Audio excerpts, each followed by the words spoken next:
രാവിലെ പ്രിയമുള്ളവരെ, ഇക്കഴിഞ്ഞ നാളുകളിലൊക്കെയും ഒരു സഭാ ശുശ്രൂഷകൻ എന്ന നിലയിൽ ജോലി ചെയ്യുവാൻ തക്കവണ്ണം കർത്താവ് ഒരു ഭാഗ്യാവസരം തന്നിരിക്കുമ്പോൾ രക്ഷിക്കപ്പെട്ടു, സ്നാനമേറ്റു എന്നൊക്കെ പറയുന്ന ഒത്തിരി പേരുമായി പരിചയമാകുവാൻ തക്കവണ്ണം ദൈവം കൃപ ചെയ്യുവാൻ ഇടയായി. എന്നാൽ ദുഃഖകരമായ ഒരു കാര്യം ഞാൻ പറയട്ടെ. ഈ രക്ഷിക്കപ്പെട്ടു, സ്നാനപ്പെട്ടു എന്ന് പറയുന്ന ഒത്തിരി പേരുണ്ടല്ലോ, അവരെല്ലാവരും ഒന്നും സഭയിൽ പോകാറില്ല കേട്ടോ. എന്ന് പറഞ്ഞാൽ സഭായോഗങ്ങൾ അതിൽ പങ്കെടുക്കാറില്ല. ചിലരൊക്കെ അതിന് ഒഴിവ് കഴിവുകൾ പറയും. അവർ പറയും, ഞങ്ങൾക്ക് തുണി നനയ്ക്കാനുണ്ട്, ഞങ്ങൾക്ക് അടുത്ത ആഴ്ചത്തേക്ക് കറിക്ക് അരിയാനുണ്ട് എന്നൊക്കെ പറഞ്ഞ് ഞായറാഴ്ച ചുമ്മാ വീട്ടിൽ കയറിയിരുന്നു കളയും കേട്ടോ. വേറെ ചിലരുണ്ട്, അവർ പറയും ഞങ്ങൾ സഭയിൽ പോകത്തില്ല, കാരണം അവിടെയുള്ള വിശ്വാസികൾ ശരിയല്ല, സഭയിലെ പാസ്റ്റർ ശരിയല്ല, സഭ തന്നെ ശരിയല്ല. അവർ ചിലരെ വിമർശിച്ച് ഇങ്ങനെയൊക്കെ പറയുന്നത് കേട്ടിട്ടുണ്ട്. ചിലർ പറയും അവിടെ ചെന്ന് കഴിഞ്ഞാൽ ഭയങ്കര ബഹളമാണ്, പാട്ടും കയ്യടിയും, അത് ഞങ്ങൾക്ക് ഇഷ്ടമല്ല, ഞങ്ങൾ ഡിഗ്നിഫൈഡ് ആയിട്ട് എവിടെയെങ്കിലും ഇരിക്കാനാണ് ആഗ്രഹിക്കുന്നത്, അതുകൊണ്ട് ഞങ്ങൾ സഭയിൽ പോകത്തില്ല എന്ന് പറയുന്നവരുണ്ട്. ഇങ്ങനെ ഒരു വഴി ഒത്തിരി പേര് സഭായോഗങ്ങൾക്ക് മുടക്കം വരുത്തുവാൻ തക്കണം ഇവിടെ ആകുമ്പോൾ ഞാൻ പറയട്ടെ, ഇതിപ്പോൾ കോവിഡ് കാലമാണ് അല്ലേ. സഭായോഗങ്ങൾ നടത്തുവാൻ നമുക്ക് ശരിക്കും പറഞ്ഞാൽ അനുമതിയില്ലാത്തൊരു സമയം. സഭായോഗങ്ങൾ സഭാ തലപ്പത്തിരിക്കുന്ന ഒത്തിരി പേര് വേണ്ടെന്ന് വെച്ചിരിക്കുകയാണ്. ഇനി ഒരു നല്ല കാലം വരേണ്ടതിന്, നമുക്ക് ഒരുമിച്ച് സഭയായി കൂടി വരേണ്ടതിന് ജനം പ്രാർത്ഥിച്ചുകൊണ്ടിരിക്കുകയാണ്. പക്ഷേ ഈ ഇടക്കാലത്തിലുണ്ടല്ലോ, ഓൺലൈനായിട്ട് മെസ്സേജുകൾ കാണുകയും ചിലപ്പോൾ ടി വിയിലൂടെ ആരാധനകൾ പങ്കെടുക്കുകയും ഒക്കെ ചെയ്ത് ഒരു പുത്തൻ ശീലം പഠിച്ച കുറേ ജനം, അവരിപ്പം ചോദിക്കുന്ന വേറൊരു ചോദ്യമുണ്ട്. ഒരു പുതിയ പ്രശ്നം പൊന്തി വന്നിരിക്കുകയാണ്. എന്താ ചോദ്യമെന്നറിയാമോ? അവർ ചോദിക്കുകയാണ്, ഇതല്ലേ കൂടുതൽ നല്ലത്? നമുക്ക് പെട്രോൾ അടിച്ച് പള്ളി വരെ പോകേണ്ട ആവശ്യമില്ല, അവിടെ വെളുപ്പാങ്കാലത്ത് എഴുന്നേൽക്കേണ്ട ആവശ്യമില്ല, ഈ ലൈവ് സ്ട്രീമൊക്കെ കാണണമെങ്കിൽ നമുക്ക് എപ്പോൾ വേണമെങ്കിലും നെറ്റിലോട്ട് പോയാൽ മതി, അല്ലാതെ നമ്മൾ വെളുപ്പാങ്കാലത്ത് എഴുന്നേറ്റ് മെനക്കെടേണ്ടുന്ന ഒരു ആവശ്യകതയും വരുന്നില്ല. എല്ലാത്തിനും ഉപരി ചിലർ പറയുകയാണ്, അവിടെ ചെന്ന് വടി പിടിച്ചതുപോലെ ഇരിക്കുകയൊന്നും വേണ്ട, വീട്ടിൽ ദിവാനയിൽ ഇങ്ങനെ മലന്ന് കിടക്കാം, സോഫയിൽ കാലുമേ വെച്ചിരിക്കാം. ചിലർ പറയുന്നുണ്ട് നമുക്ക് ലേസ് കുറച്ചുകൊണ്ട് ഹല്ലേലൂയ സർവീസിൽ പങ്കുചേരാം. അതുകൊണ്ട് തന്നെ ഇപ്പം പലരും പറയുന്നത് നമുക്ക് ഇനി സഭായോഗങ്ങൾ വേണ്ട എന്നൊക്കെയാണ്. അപ്പോൾ പലവിധ കാര്യങ്ങളാലുണ്ടല്ലോ ഈ സഭായോഗങ്ങൾക്ക് ജനം മുടക്കം വരുത്തിക്കൊണ്ടിരിക്കുന്ന ഈ കാലഘട്ടത്തിൽ നമ്മൾ ശരിക്കും ഉത്തരം കാണേണ്ടുന്ന ഒരു മഹത്തരമായ ചോദ്യമാണ്, ശരിക്കും പറഞ്ഞാൽ സഭായോഗങ്ങളിൽ പങ്കെടുക്കേണ്ടുന്നത് ഒരു ആവശ്യം ആണോ എന്ന്. Do we really need to go to church? ഒരു സഭയുടെ ഭാഗമായി കൂട്ടായ്മ ആചരിക്കേണ്ടുന്നത് ആവശ്യമാണോ? ഇത് നമ്മൾ ശരിക്കും മനസ്സിലാക്കിയിരിക്കേണ്ടുന്ന ഒരു കാര്യമാണ്. അപ്പോൾ ഇന്ന് ഒരല്പനേരം എടുത്ത് ഈ വിഷയമാണ് നമ്മൾ ചിന്തിക്കുവാൻ പോകുന്നത് കേട്ടോ. ഹല്ലേലൂയ. ഒന്ന് രണ്ട് കാര്യങ്ങൾ നിങ്ങളെ ഒന്ന് പ്രബോധിപ്പിക്കുവാൻ തക്കവണ്ണം ആഗ്രഹിച്ച് വേദശകലങ്ങളിലേക്ക് ഞാൻ നിങ്ങളുടെ ശ്രദ്ധയെ ക്ഷണിക്കുകയാണ്. നമ്പർ 1, വെളിപ്പാട് പുസ്തകത്തിൽ നിന്ന് ഞാൻ വായിക്കുവാൻ പോകുന്നത്. വെളിപ്പാട് 1:12 വാക്യം വചനം പറയുന്നു, എന്നോട് സംസാരിച്ച നാദം എന്ത് എന്ന് കാണുവാൻ ഞാൻ തിരിഞ്ഞു. യോഹന്നാൻ എന്ന അപ്പസ്തലൻ പത്മോസിലെ ദ്വീപിൽ വെച്ച് കർത്തൻ്റെ ശബ്ദം കേട്ട് അതെന്താണെന്നൊന്ന് അറിയേണ്ടതിന് തിരിയുകയാണ്. കാണുന്ന കാഴ്ച എന്താണെന്നറിയാമോ? 13 വാക്യത്തിൽ അദ്ദേഹം പറയുകയാണ്, തിരിഞ്ഞപ്പോൾ 7 പൊൻനിലവിളക്കുകളെയും നിലവിളക്കുകളുടെ നടുവിൽ നിലയങ്കി ധരിച്ച് മാറത്ത് പൊൻകച്ച കെട്ടിയവനായി മനുഷ്യപുത്രനോട് സദൃശ്യനായവനെയും ഞാൻ കാണുവാൻ തക്കവണ്ണം ഇടയായി. നോക്കണം ദൈവമക്കളെ, ഒരു ഭയങ്കര കാഴ്ചയാണ് അദ്ദേഹം കാണുവാനിടയായത്. 7 പൊൻനിലവിളക്കുകൾ, അതിൻ്റെ നടുവിൽ ഹലക്രിസ്തേശു, ഉയർത്തെഴുന്നേറ്റവനായ നാഥൻ, രാജാതി രാജാവ്, കർത്താതി കർത്താവ്, അവനെ ഈ അപ്പസ്തലൻ കാണുവാൻ തക്കവണ്ണം ഇടയായി. അവൻ്റെ വലങ്കയിൽ 7 നക്ഷത്രങ്ങളുണ്ടായിരുന്നുവെന്നും ഇതിനു മുമ്പുള്ള വാക്യങ്ങൾ നമ്മളോട് പറയുന്നുണ്ട് കേട്ടോ. അപ്പോൾ എന്താണ് ഈ കാഴ്ച? ഇത് നമ്മളൊന്ന് മനസ്സിലാക്കുവാൻ തക്കവണ്ണം ഇടയാകണം. ചിന്തിക്കാൻ നമ്മൾ താല്പര്യപ്പെടുമ്പോൾ, ഇതിനൊരു ഉത്തരം കണ്ടുപിടിക്കുവാൻ തക്കവണ്ണം, വിശദീകരിക്കുവാൻ തക്കവണ്ണം താല്പര്യപ്പെടുമ്പോൾ, നമ്മൾ അങ്ങനെ ചെയ്ത് കുളമാക്കാതിരിക്കേണ്ടതിന് കർത്താവ് തന്നെ ഈ ദർശനത്തിൻ്റെ ഒരു വ്യാഖ്യാനം എഴുതി ചേർത്തു. വെളിപ്പാട് 1:20 കാണാം, ഈ കർത്താവിൻ്റെ വലങ്കയിലിരിക്കുന്ന 7 നക്ഷത്രങ്ങൾ 7 സഭകളുടെ ദൂതന്മാരാണ് എന്ന് പറഞ്ഞാൽ the Angeles of the church എന്നോ മെസ്സഞ്ചേഴ്സ് ടു ദ ചർച്ച് എന്നോ ഒക്കെ പറയാം. നമുക്ക് അത് ഈ സഭയുടെ ശുശ്രൂഷകർ, പാസ്റ്റർമാരാണെന്ന് പറയുന്നതിലും തെറ്റൊന്നുമില്ല കേട്ടോ. അവരാണ് ഈ കർത്താവിൻ്റെ വലങ്കരത്തിലിരിക്കുന്ന 7 നക്ഷത്രങ്ങൾ. പിന്നെ ആ കാഴ്ചയെ വ്യാഖ്യാനിക്കുന്ന കർത്താവ് എഴുതി ചേർത്തു 7 പൊൻനിലവിളക്കുകൾ. അതെന്താണെന്നറിയാമോ? അത് 7 സഭകളാണെന്ന് കർത്താവ് തന്നെ പറയുവാൻ തക്കവണ്ണം ഇടയായി. നൗ ഞാൻ നിങ്ങളുടെ ശ്രദ്ധയെ ക്ഷണിക്കുന്നത് ഈ ഗോൾഡൻ ലാംപ് സ്റ്റാൻഡ്സിലേക്കാണ്. മനസ്സിലായി? ഈ പൊൻ നിലവിളക്കുകളിലേക്ക്. അപ്പം നമ്മൾ ഈ കാഴ്ച കാണുമ്പോൾ ഈ പൊൻനിലവിളക്ക് അത് 7 ഇങ്ങനെ ഇരിക്കവേ അത് 7 വ്യത്യസ്ത സഭകൾക്ക് നിഴലായി അവിടെ നിൽക്കുകയാണെന്ന് മനസ്സിലാക്കി കഴിയുമ്പോൾ ചോദിക്കേണ്ടുന്ന ഒന്നാമത്തെ ചോദ്യം ഇതാണ്: എന്തുകൊണ്ടാണ് കർത്താവേ സഭയെ നിഴലാക്കുന്ന ഈ നിലവിളക്കുകൾ മണ്ണുകൊണ്ടോ അല്ലെങ്കിൽ അതുപോലെ താമ്രം കൊണ്ടോ എന്തെങ്കിലും ഉണ്ടാക്കുന്നതിന് പകരം നീ സ്വർണത്തിൽ നമുക്ക് ദർശനത്തിൽ കാണിച്ചു തരുവാൻ തക്കവണ്ണം ഇടയായത്?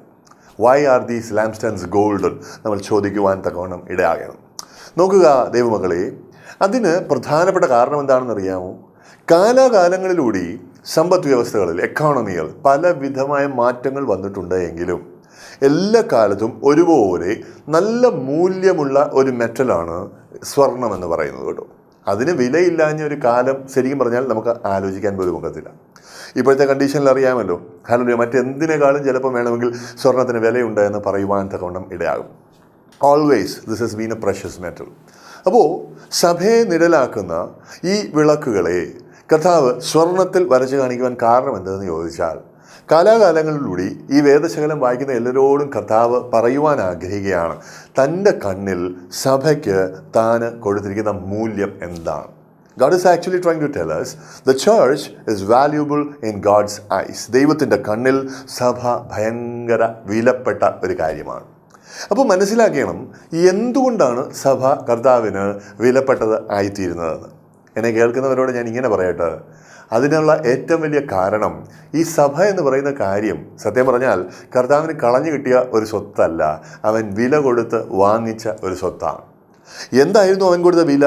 അപ്പസ്തല പ്രവർത്തികൾ 20-ാം അധ്യായത്തിൻ്റെ 28-ാമത്തെ വാക്യം വായിക്കുമ്പോൾ വേദശകലം നമ്മളോട് പറയുകയാണ്, നിങ്ങളെ തന്നെയും താൻ സ്വന്തം രക്തത്താൽ സമ്പാദിച്ചിരിക്കുന്ന ദൈവത്തിൻ്റെ സഭയെയും. ആ പ്രയോഗം മനസ്സിലായോ? താൻ സ്വന്തം രക്തത്താൽ സമ്പാദിച്ചിരിക്കുന്ന ദൈവത്തിൻ്റെ സഭ. How did he purchase the church? അവൻ എങ്ങനെയാണ് ഈ സഭയെ ഹല്ലേലൂയ വിലയ്ക്ക് വാങ്ങുവാൻ? തൻ്റെ സ്വന്തം രക്തം ഊറ്റിക്കൊടുത്താണ് അവൻ ഈ സഭയെ സമ്പാദിക്കുവാൻ തക്കവണ്ണം ഇടയായത്. അതുകൊണ്ടാണ് ദൈവത്തിൻ്റെ കണ്ണിൽ ഈ സഭ ഭയങ്കര മൂല്യമുള്ളതായിത്തീരുന്നത്. ഞാനിവിടെ വെച്ച് ഒരു കൊച്ച് ഒരു ഡൈഗ്രഷൻ നടത്താൻ ആഗ്രഹിക്കുക കേട്ടോ. എന്തായതെന്നറിയാമോ? I want to tell you, ദൈവം ഇത്ര മൂല്യമുള്ളതായി കാണുന്ന സഭയെ വേറൊരാൾ തുച്ഛീകരിച്ചാൽ കർത്താവിന് സഹിക്കാനൊക്കത്തില്ല കേട്ടോ. കർത്താവിനെ സഹിക്കാനൊക്കത്തില്ല. കാരണം എന്താണെന്നറിയാമോ? സഭ ശരിയല്ല, സഭ കൊള്ളത്തില്ല, സഭ യൂസ്ലെസ് ആണ് എന്നൊക്കെ നമ്മൾ പറയുവാൻ തക്കവണ്ണം ഇടയാകുമ്പോൾ തന്നെ അതിനെ ഇത്ര വലിയൊരു വില കൊടുത്ത് വാങ്ങിക്കുകയും സ്വന്തം കണ്ണിൽ ഇത്രത്തോളം അതിന് മൂല്യം നൽകുകയും ചെയ്യുന്ന കർത്താവിന് ഏതാണ്ട് വട്ടാണെന്ന് ഈ പറയുന്നതിൻ്റെ അർത്ഥം. അത് ചെയ്യരുത് കേട്ടോ. അങ്ങനെ കർത്താവിനെ തുച്ഛീകരിക്കുവാൻ ഇടയാകരുത്. തിരുശരീരമെന്ന് കർത്താവ് പറയുന്ന ആ സഭയ്ക്ക് കർത്താവ് നൽകുന്ന മൂല്യം നമ്മുടെ കണ്ണുകളിലും ഉണ്ടായിരിക്കണം. ഇത് മസ്റ്റാണ്. ഇത് തീർച്ചയായും ഉണ്ടാകണം. ഇത് നമ്മൾ ഉറയ്ക്കണം കേട്ടോ. Now let me take you A little further. ഈ ഗോൾഡൻ ലാംപ് സ്റ്റാൻഡ്സ് എന്ന് ബൈബിൾ പറയുന്ന പൊൻനിലവിളക്കുകളെന്ന് ദൈവവചനം പറയുന്ന ആ കാര്യം അതിലേക്ക് നോക്കുവാൻ തക്കണം ഇടയാകുമ്പോൾ ദർശനത്തിൽ നിന്ന് മാറി ആ വാക്യത്തിലെ പദപ്രയോഗത്തിലേക്ക് ഒന്ന് ശ്രദ്ധിക്കുവാനിടയായ മലയാളത്തിൽ കൊടുത്തിരിക്കുന്നത് പൊൻനിലവിളക്ക് എന്നാണ്, വിളക്ക്, ലാംപ് എന്നാണ് കേട്ടോ. പക്ഷേ മൂലഭാഷയിൽ നിന്ന് നേരെ തർജ്ജിമ ചെയ്തിരിക്കുന്ന ഇംഗ്ലീഷിലെ പദപ്രയോഗം ശ്രദ്ധിച്ചാൽ അവിടെ ഗോൾഡൻ ലാംപ്സ് എന്നല്ല പറയുന്നത്, ഗോൾഡൻ ലാംപ് സ്റ്റാൻഡ്സ് എന്നാണ്. വിളക്കെന്നല്ല, വിളക്ക് തണ്ടുകൾ. എന്താ ഇവ തമ്മിലുള്ള വ്യത്യാസം? ഇതുകൂടി നമ്മൾ ഗ്രഹിക്കുവാൻ തക്കവണ്ണം ഇടയാകണം.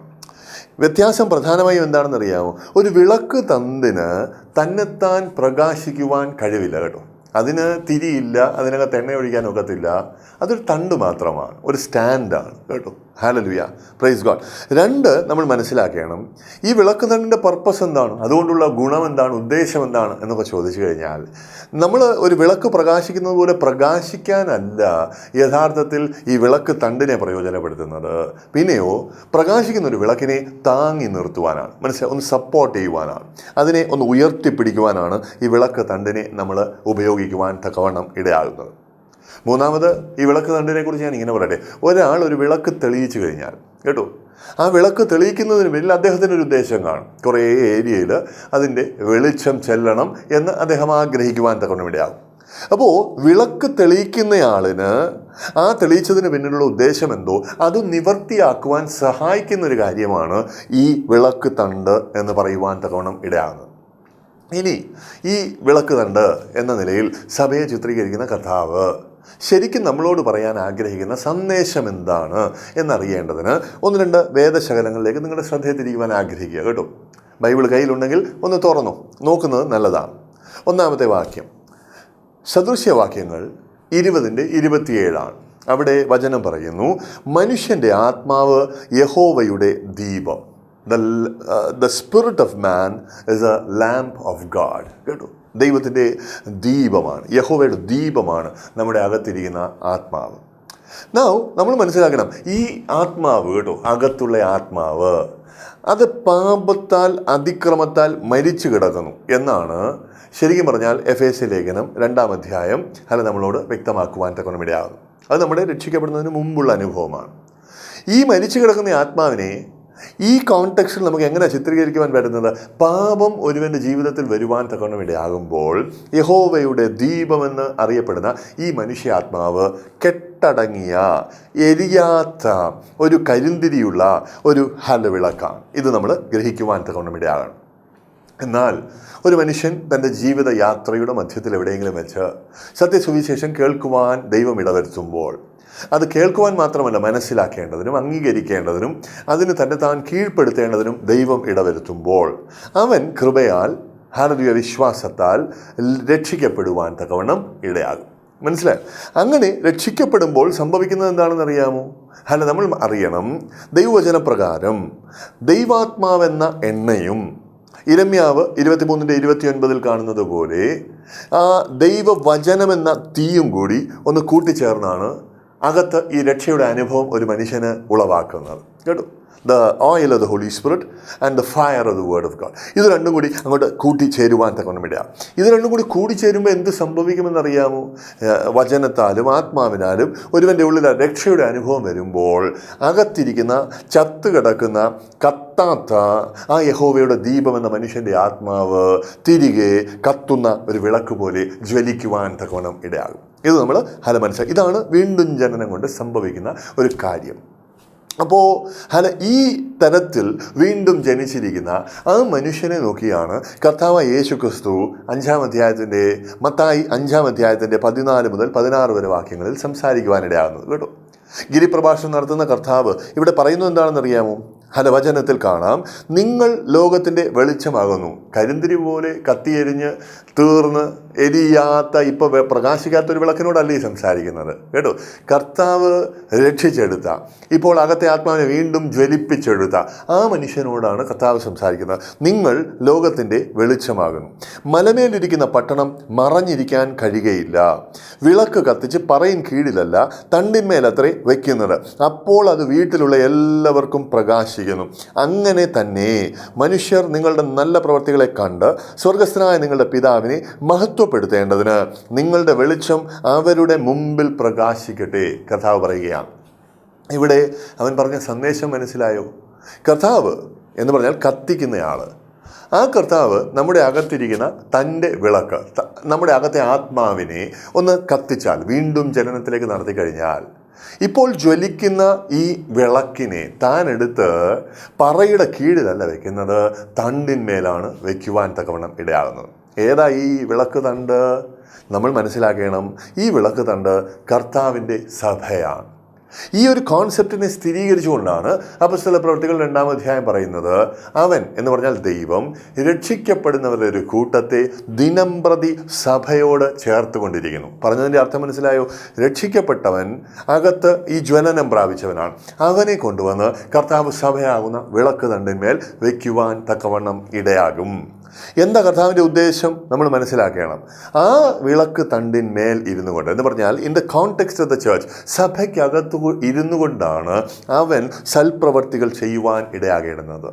ആ സൽപ്രവർത്തികൾ ചെയ്യുന്നതിലൂടെയാണ് തൻ്റെ പ്രകാശം ആയിരിക്കുന്ന മണ്ഡലങ്ങളിലെല്ലാം അവൻ പ്രകാശിപ്പിക്കുവാൻ തക്കവണ്ണം ഇടയാകുന്നത്.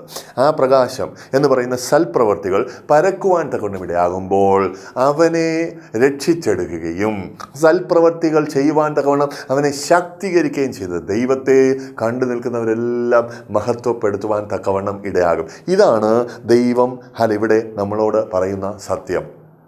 നമ്മൾ മനസ്സിലാക്കേണ്ടത് ഞാൻ ഇങ്ങനെ കൂടെ പറയട്ടെ.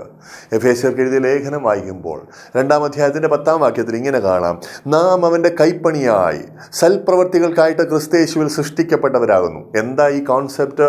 വീണ്ടും ജനിക്കുന്നതിനെ കുറിച്ചാണ്. That is completely a work the Holy Spirit. കേട്ടോ, അകത്ത് നമ്മുടെ ആത്മാവിനെ ഒരിക്കൽ കൂടെ ഒന്ന് പുനർജീവിപ്പിക്കുന്ന ക്രിയ, ക്രിസ്തയേശുവിൽ ഒന്ന് പുനർസൃഷ്ടിക്കുന്ന ഈ ക്രിയ, അത് ശരിക്കും ദൈവം ചെയ്യുന്ന ഒരു കൈപ്പണിയാണ്. കേട്ടോ, പറയുകയാണ് എന്തിനങ്ങനെ ചെയ്യുന്നത്? നാം ചെയ്തു പോരേണ്ടതിന് ദൈവം അവ എന്തിനെ? സൽപ്രവർത്തികളെ മുൻ ഒരുക്കിയിട്ടുണ്ട്. കർത്താവിൻ്റെ വചനം പറയുകയാണ്. ആ മുന്നൊരുക്കപ്പെട്ടിരിക്കുന്ന സൽപ്രവർത്തികൾ അവനാക്കി വച്ചിരിക്കുന്ന സഭയുടെ കോണ്ടെക്സ്റ്റിൽ നിന്ന് നമ്മൾ ചെയ്യുവാൻ തക്കവണ്ണം ഇടയാകുമ്പോഴാണ് ദൈവത്തിന് മഹത്വം കൊടുക്കുവാൻ തക്കവണ്ണം ഇടവരുന്നത്. ഇത് നമ്മൾ ഗ്രഹിക്കുവാൻ തക്കവണ്ണം, ഇത് നമ്മുടെ വിളിയാണ്. ഇത് നമ്മൾ മനസ്സിലാക്കണം. അപ്പോൾ ഇതിനകത്ത് നിന്ന് രണ്ടാമത് നമ്മൾ മനസ്സിലാക്കേണ്ട ഒരു കാര്യം എന്താണെന്ന് അറിയാമോ? ഒരു വിളക്കിനെ കത്തിച്ചിട്ട് പറയുടെ കീഴിൽ വെച്ചാൽ എന്തു പറ്റും? പറയുടെ കീഴിൽ വെച്ചാൽ അത് വിളക്കല്ലാതാകുമോ? ഞാൻ പറയുമില്ല, വിളക്ക് തന്നെ ആയിരിക്കും. കത്താതിരിക്കുമോ? ഞാൻ പറയും കത്തും കുറച്ച് നേരം. ആ പറ ഇങ്ങനെ അതിനെ അടച്ചു പിടിക്കുമ്പോൾ ഓക്സിജൻ ലിമിറ്റഡ് ആകും. അപ്പോൾ കുറച്ച് കഴിയുന്നുണ്ടെങ്കിൽ വളരെ വേഗത്തിൽ തന്നെ ഇത് കെട്ടുപോകുവാൻ തക്കൊണ്ട് വിടയാം. മൂന്നാമതൊരു കുഴപ്പം എന്താണ്? ഈ പറയുടെ കീഴിൽ ഇത് വെച്ച് കഴിഞ്ഞാൽ ആ പറയുടെ ഇട്ടാവട്ടത്തിനകത്ത് മാത്രമേ ആ കത്തിയിരിക്കുന്ന വിളക്കിൻ്റെ പ്രകാശം പരക്കുകയുള്ളൂ. ഇതുകൊണ്ടാണ് വിളക്ക് കത്തിച്ചാരും പറയുടെ കീഴിൽ വെക്കാത്തത്. അപ്പോൾ നമ്മൾ മനസ്സിലാക്കേണ്ട കാര്യം എന്താണ്? If you do not go to church, നീ സഭയ്ക്ക് പോകുവാൻ, സഭയുടെ ഭാഗമാകുവാൻ വിസമ്മതിക്കുകയാണെങ്കിൽ, കർത്താവിൻ്റെ ഭാഷയിൽ പറഞ്ഞാൽ നീ പറയിൻ കീഴിലേക്ക്, ഒരൊറ്റപ്പെട്ട അനുഭവത്തിലേക്ക്, ഒരു ഇട്ടാവട്ടത്തിനകത്തേക്ക് നിന്നെ തന്നെ റെലിഗേറ്റ് ചെയ്യുകയാണ്. And when you do that, സംഭവിക്കുന്നത് എന്താണെന്ന് അറിയാമോ? നീ വിളക്കാണ്, അത് നീ കത്തുവാൻ തക്കവണ്ണം കുറച്ച് നേരം ഇടയാകും. പക്ഷേ ദ ലോഞ്ചവിറ്റി ദാറ്റ് വാസ് പോസിബിൾ, മനസ്സിലായി? എത്ര നാൾ കത്തി നിൽക്കാമായിരുന്നുവോ അതിൻ്റെ ഒരു അംശമേ നിനക്ക് കത്തി ജ്വലിച്ച് പ്രകാശിക്കുവാനൊക്കത്തുള്ളൂ. 2, നിൻ്റെ പ്രകാശം വീട് മുഴുവൻ പരക്കണമെന്ന് ആഗ്രഹിച്ചാണ് നിന്നെ കത്തിച്ചവൻ കത്തിക്കുവാൻ തക്കവണ്ണം ഇടയായത്. പക്ഷേ നീ ആയിരിക്കുന്ന വിളക്ക് തണ്ടിന്മേൽ ഇരിക്കാൻ വിസമ്മതിക്കുന്നത് കൊണ്ട് യുനോ വാട്ട്, ഒരു ഇട്ടാവട്ടത്തിനകത്ത് നിൻ്റെ പ്രകാശം ഒതുങ്ങിപ്പോകും. The potential of your ministry, നിൻ്റെ ശുശ്രൂഷ എത്ര വലുതാകാമോ ഒരിക്കലും അങ്ങനെ ആകാൻ ഒക്കാതെ മുരടിച്ചു പോകുമെന്നാണ് കർത്താവ് ഇവിടെ പറയുവാൻ തക്കവണ്ണം ഇടയാകുന്നത്. അപ്പോൾ നമ്മൾ മനസ്സിലാക്കേണ്ട കാര്യം എന്താണ്? Why should we go to church എന്ന് ചോദിച്ചാൽ, ഈ വേദശകലങ്ങൾ നമ്മളോട് 1-2 കാരണങ്ങൾ പറഞ്ഞു തരികയാണ്. നമ്പർ വൺ നീ മനസ്സിലാക്കണം, നമുക്ക് പ്രകാശം പരത്തുവാൻ കർത്താവ് ഒരു വിളി നൽകിയിട്ടുണ്ട്. ആ വിളി ശരിക്കും നിവർത്തിക്കപ്പെടണമെന്നുണ്ടെങ്കിൽ കർത്താവ് നമ്മളെ ആക്കി വയ്ക്കുന്ന വിളക്ക് നണ്ടായ ആ സഭയിൽ ആയിരുന്നേ പറ്റുകയുള്ളൂ. സഭയ്ക്ക് നമുക്ക് വേണ്ടി ആ സപ്പോർട്ട് നൽകുവാൻ ഒക്കത്തുള്ളൂ. ഇത് നമ്മൾ ഗ്രഹിക്കുവാൻ തക്കവിടെയാണ്. 2, നമ്മുടെ ആത്മീക ജീവിതത്തിന് ഒരു ആയുസ് ദൈവം നിർണയിച്ചിട്ടുണ്ട്. കേട്ടോ, ആ ആയുസ് പൂർത്തീകരിക്കുവാൻ ഒരു സഭയുടെ കൂട്ടായ്മ, സപ്പോർട്ട്, ഇതൊക്കെ വളരെ അത്യാവശ്യമാണ്. അതില്ലാതെ പോയാൽ എന്തു പറ്റും? നമ്മുടെ ഈ ആത്മീക ജീവിതം പൊലിഞ്ഞു പോകേണ്ടുന്നതിനും വളരെ മുമ്പേ പൊലിഞ്ഞു പോകുവാൻ തക്കവണ്ണം ഇടയാകും. കേട്ടോ. 3, നമ്മൾ മനസ്സിലാക്കണം, നമ്മുടെ ശുശ്രൂഷയ്ക്ക് ദൈവം വെച്ചിരിക്കുന്ന ഒരു വ്യാപ്തിയുണ്ട്, ഒരു പൊട്ടൻഷ്യലുണ്ട്. ആ പൊട്ടൻഷ്യൽ അതിൻ്റെ പൂർണ്ണതയിൽ നിവർത്തിക്കപ്പെടണമെന്നുണ്ടെങ്കിൽ നിശ്ചയമായും ഒരു സഭയുടെ കോണ്ടെക്സ്റ്റിൽ നമ്മൾ ആയിരിക്കണം. ഒരു സഭയുടെ ഭാഗമായിരിക്കാൻ നമുക്ക് ഇടവരണം. ഇത് നമ്മൾ ഗ്രഹിച്ചേ മതിയാകത്തുള്ളൂ. Let me take you to another reason. എന്തിനാണ് സഭയിലേക്ക് പോകേണ്ടുന്നത്? ഈ 2ാമത്തെ കാരണമായി ഞാൻ ഇങ്ങനെ പറയും, നമുക്ക് ദൈവവചനം ശരിക്ക് കേൾക്കാൻ, കേട്ടോ, നമ്മൾ സഭായോഗങ്ങളിൽ പങ്കുചേരേണ്ടുന്നത് ആവശ്യമാണ്. ദൈവവചനം ശരിക്ക് കേൾക്കാൻ, കേട്ടോ. ഇത് കേൾക്കുന്ന ഉടനെ തന്നെ ചിരി തുടങ്ങുന്ന ഒത്തിരി പേര് കാണും. കാരണം എന്താ? കേൾക്കുന്നവർ വിചാരിക്കും ഈ പാസ്റ്ററിന് വിവരമില്ല. കാരണം എന്താണ്? അദ്ദേഹം ഏതോ പഴഞ്ചൻ കാലഘട്ടത്തിലാണ്.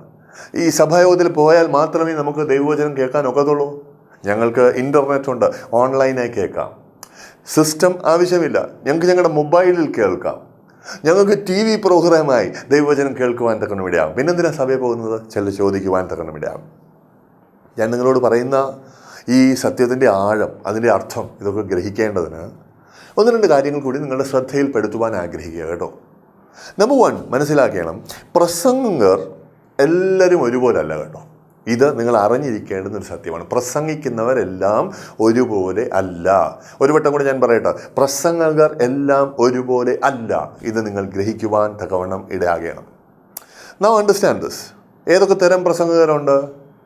Number 1, I call some people mass preachers. കേട്ടോ, അവരെഴുന്നേറ്റ് നിൽക്കുമ്പോൾ ആയിരങ്ങളോട്, പതിനായിരങ്ങളോട്, ചിലപ്പോൾ ലക്ഷക്കണക്കിന് ആൾക്കാരോടാണ് അവർ സംസാരിക്കുവാൻ തക്കവണ്ണം ഇടയാകും.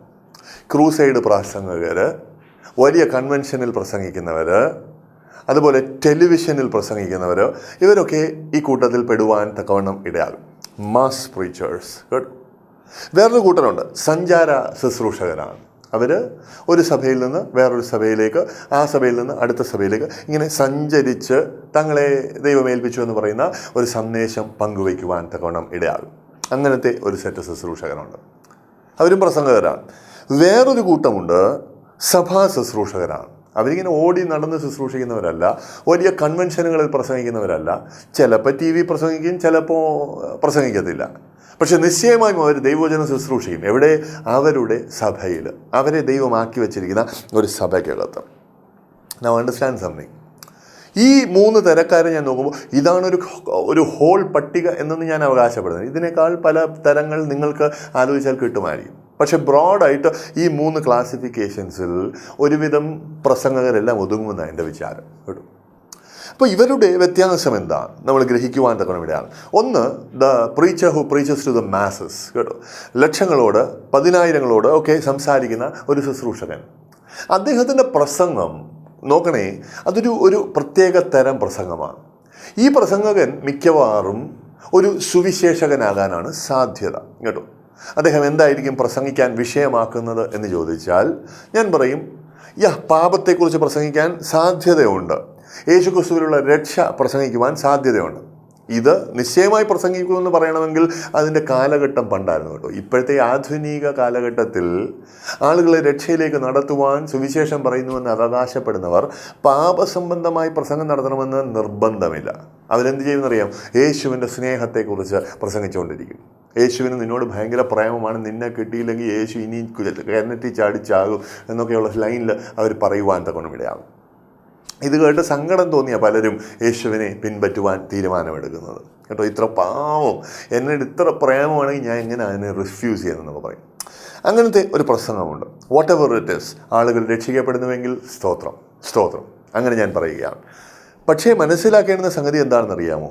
ഇவ்விധം പ്രസംഗങ്ങൾ, if they are preaching the gospel, കേട്ടോ, സത്യസുവിശേഷം അവർ പ്രസംഗിച്ചുകൊണ്ടിരിക്കുകയാണെങ്കിൽ, ആളുകളെ രക്ഷയിലേക്ക് നടത്തുക എന്നുള്ളതാണ് അവരുടെ ഒബ്ജക്റ്റീവെങ്കിൽ, അതാണ് അവരുടെ ഉദ്ദേശമെങ്കിൽ, ഈ ശുശ്രൂഷയ്ക്ക് ഒരു പരിമിതിയുണ്ട്. എന്താണ്? ഈ പ്രസംഗങ്ങളെല്ലാം ആളുകളെ ക്രിസ്തുവിലേക്ക്, രക്ഷയുടെ സന്തോഷത്തിലേക്ക് നടത്തും. പക്ഷേ നമ്മൾ മനസ്സിലാക്കേണ്ടുന്ന സത്യം എന്താണെന്നറിയാമോ? ക്രൈസ്തവ ജീവിതം, തികവുള്ള ഒരു ആത്മീക ജീവിതം എന്ന് പറയുന്നത് രക്ഷിക്കപ്പെടുക, അതോടുകൂടി എല്ലാം തികഞ്ഞു എന്നുള്ളതല്ല. അതാദ്യത്തെ നടപടിക്രമമാണ്. അത് ക്രൈസ്തവ ജീവിതത്തിൻ്റെ ആരംഭപടിയാണ്. അവിടെ നിന്നും നമ്മൾ വളരുവാൻ തക്കവണ്ണം ഇടയാകണം. കാര്യം മനസ്സിലാകുന്നുണ്ടോ? അവിടെ നിന്ന് നമ്മൾ വളരണം. പിന്നെ ഒരുപാട് ഉപദേശങ്ങളുണ്ട്, അത് നമ്മൾ പ്രമാണിക്കണം, പാലിക്കണം. ഇത് പ്രമാണിക്കുകയും പാലിക്കുകയും ഒക്കെ ചെയ്യണമെങ്കിൽ അതെന്താണെന്ന് നമ്മൾ അറിയണം. അതൊരിക്കലും ഈ മാസ് പ്രീച്ചർ നമുക്ക് തന്നെന്ന് വരികയില്ല. കേട്ടോ, ഇത് നമ്മൾ ഗ്രഹിച്ചേ മതിയാകത്തുള്ളൂ. രണ്ടാമത് അറിയേണ്ട കാര്യം ഈ സഞ്ചാര ശുശ്രൂഷകനെ സംബന്ധിച്ചിടത്തോളം അദ്ദേഹത്തിൻ്റെ ശുശ്രൂഷ എന്ന് പറയുന്നത് മാക്സിമം സഭകളിൽ ചെന്ന് പല കാര്യങ്ങൾ പ്രബോധിപ്പിക്കുക എന്നുള്ളതാണ്. പല കാര്യങ്ങൾ അദ്ദേഹം പറയും, നിശ്ചയമാണ്. നല്ല ശുശ്രൂഷകർ ഈ കൂട്ടത്തിലുണ്ട്, അത് ഞാൻ സമ്മതിക്കുന്നു.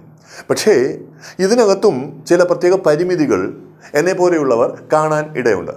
ഞാൻ എന്നെപ്പോലെയുള്ളവർ എന്ന് പറയുന്നത് എന്താണ്? ഞാനൊരു സഭാ ശുശ്രൂഷകനാണ്, നമ്പർ 1. 2, നിങ്ങൾ മനസ്സിലാക്കണം, ഇവിടെയൊക്കെ ഇത്തിരി നരയൊക്കെ കാണുമ്പോൾ ഇത് വെയിലടിച്ച് നരച്ചതല്ല, കുറേ കാലമായതുകൊണ്ട്, എനിക്ക് കുറേ പ്രായമായതുകൊണ്ട് സംഭവിച്ചതാണ്.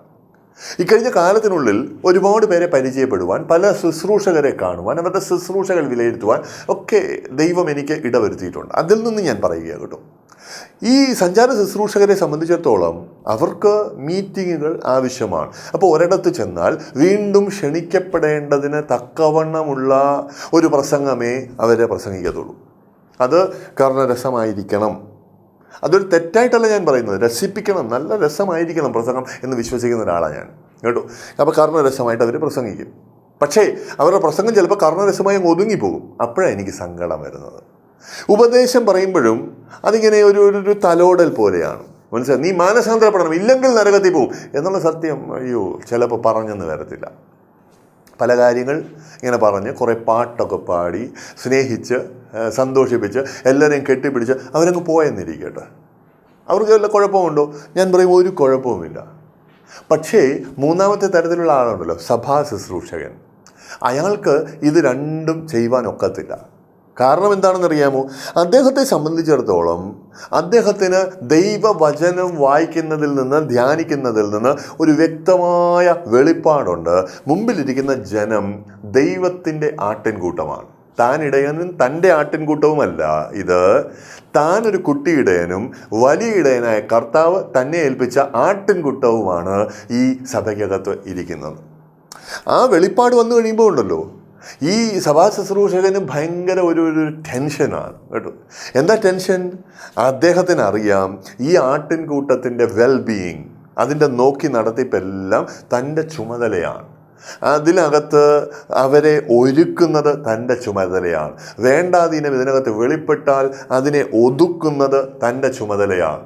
ഇതിനെയെല്ലാം ഈ മരുഭൂവാസം എന്ന് പറയുന്ന ജീവിതത്തിലൂടെ നടത്തി അങ്ങ് വലിയ ഇടയൻ്റെ അടുക്കൽ കൊണ്ട് എത്തിച്ച് കണക്ക് കൊടുക്കുവാൻ തക്കവണ്ണം താൻ ചുമതലപ്പെട്ടിരിക്കുകയാണ്.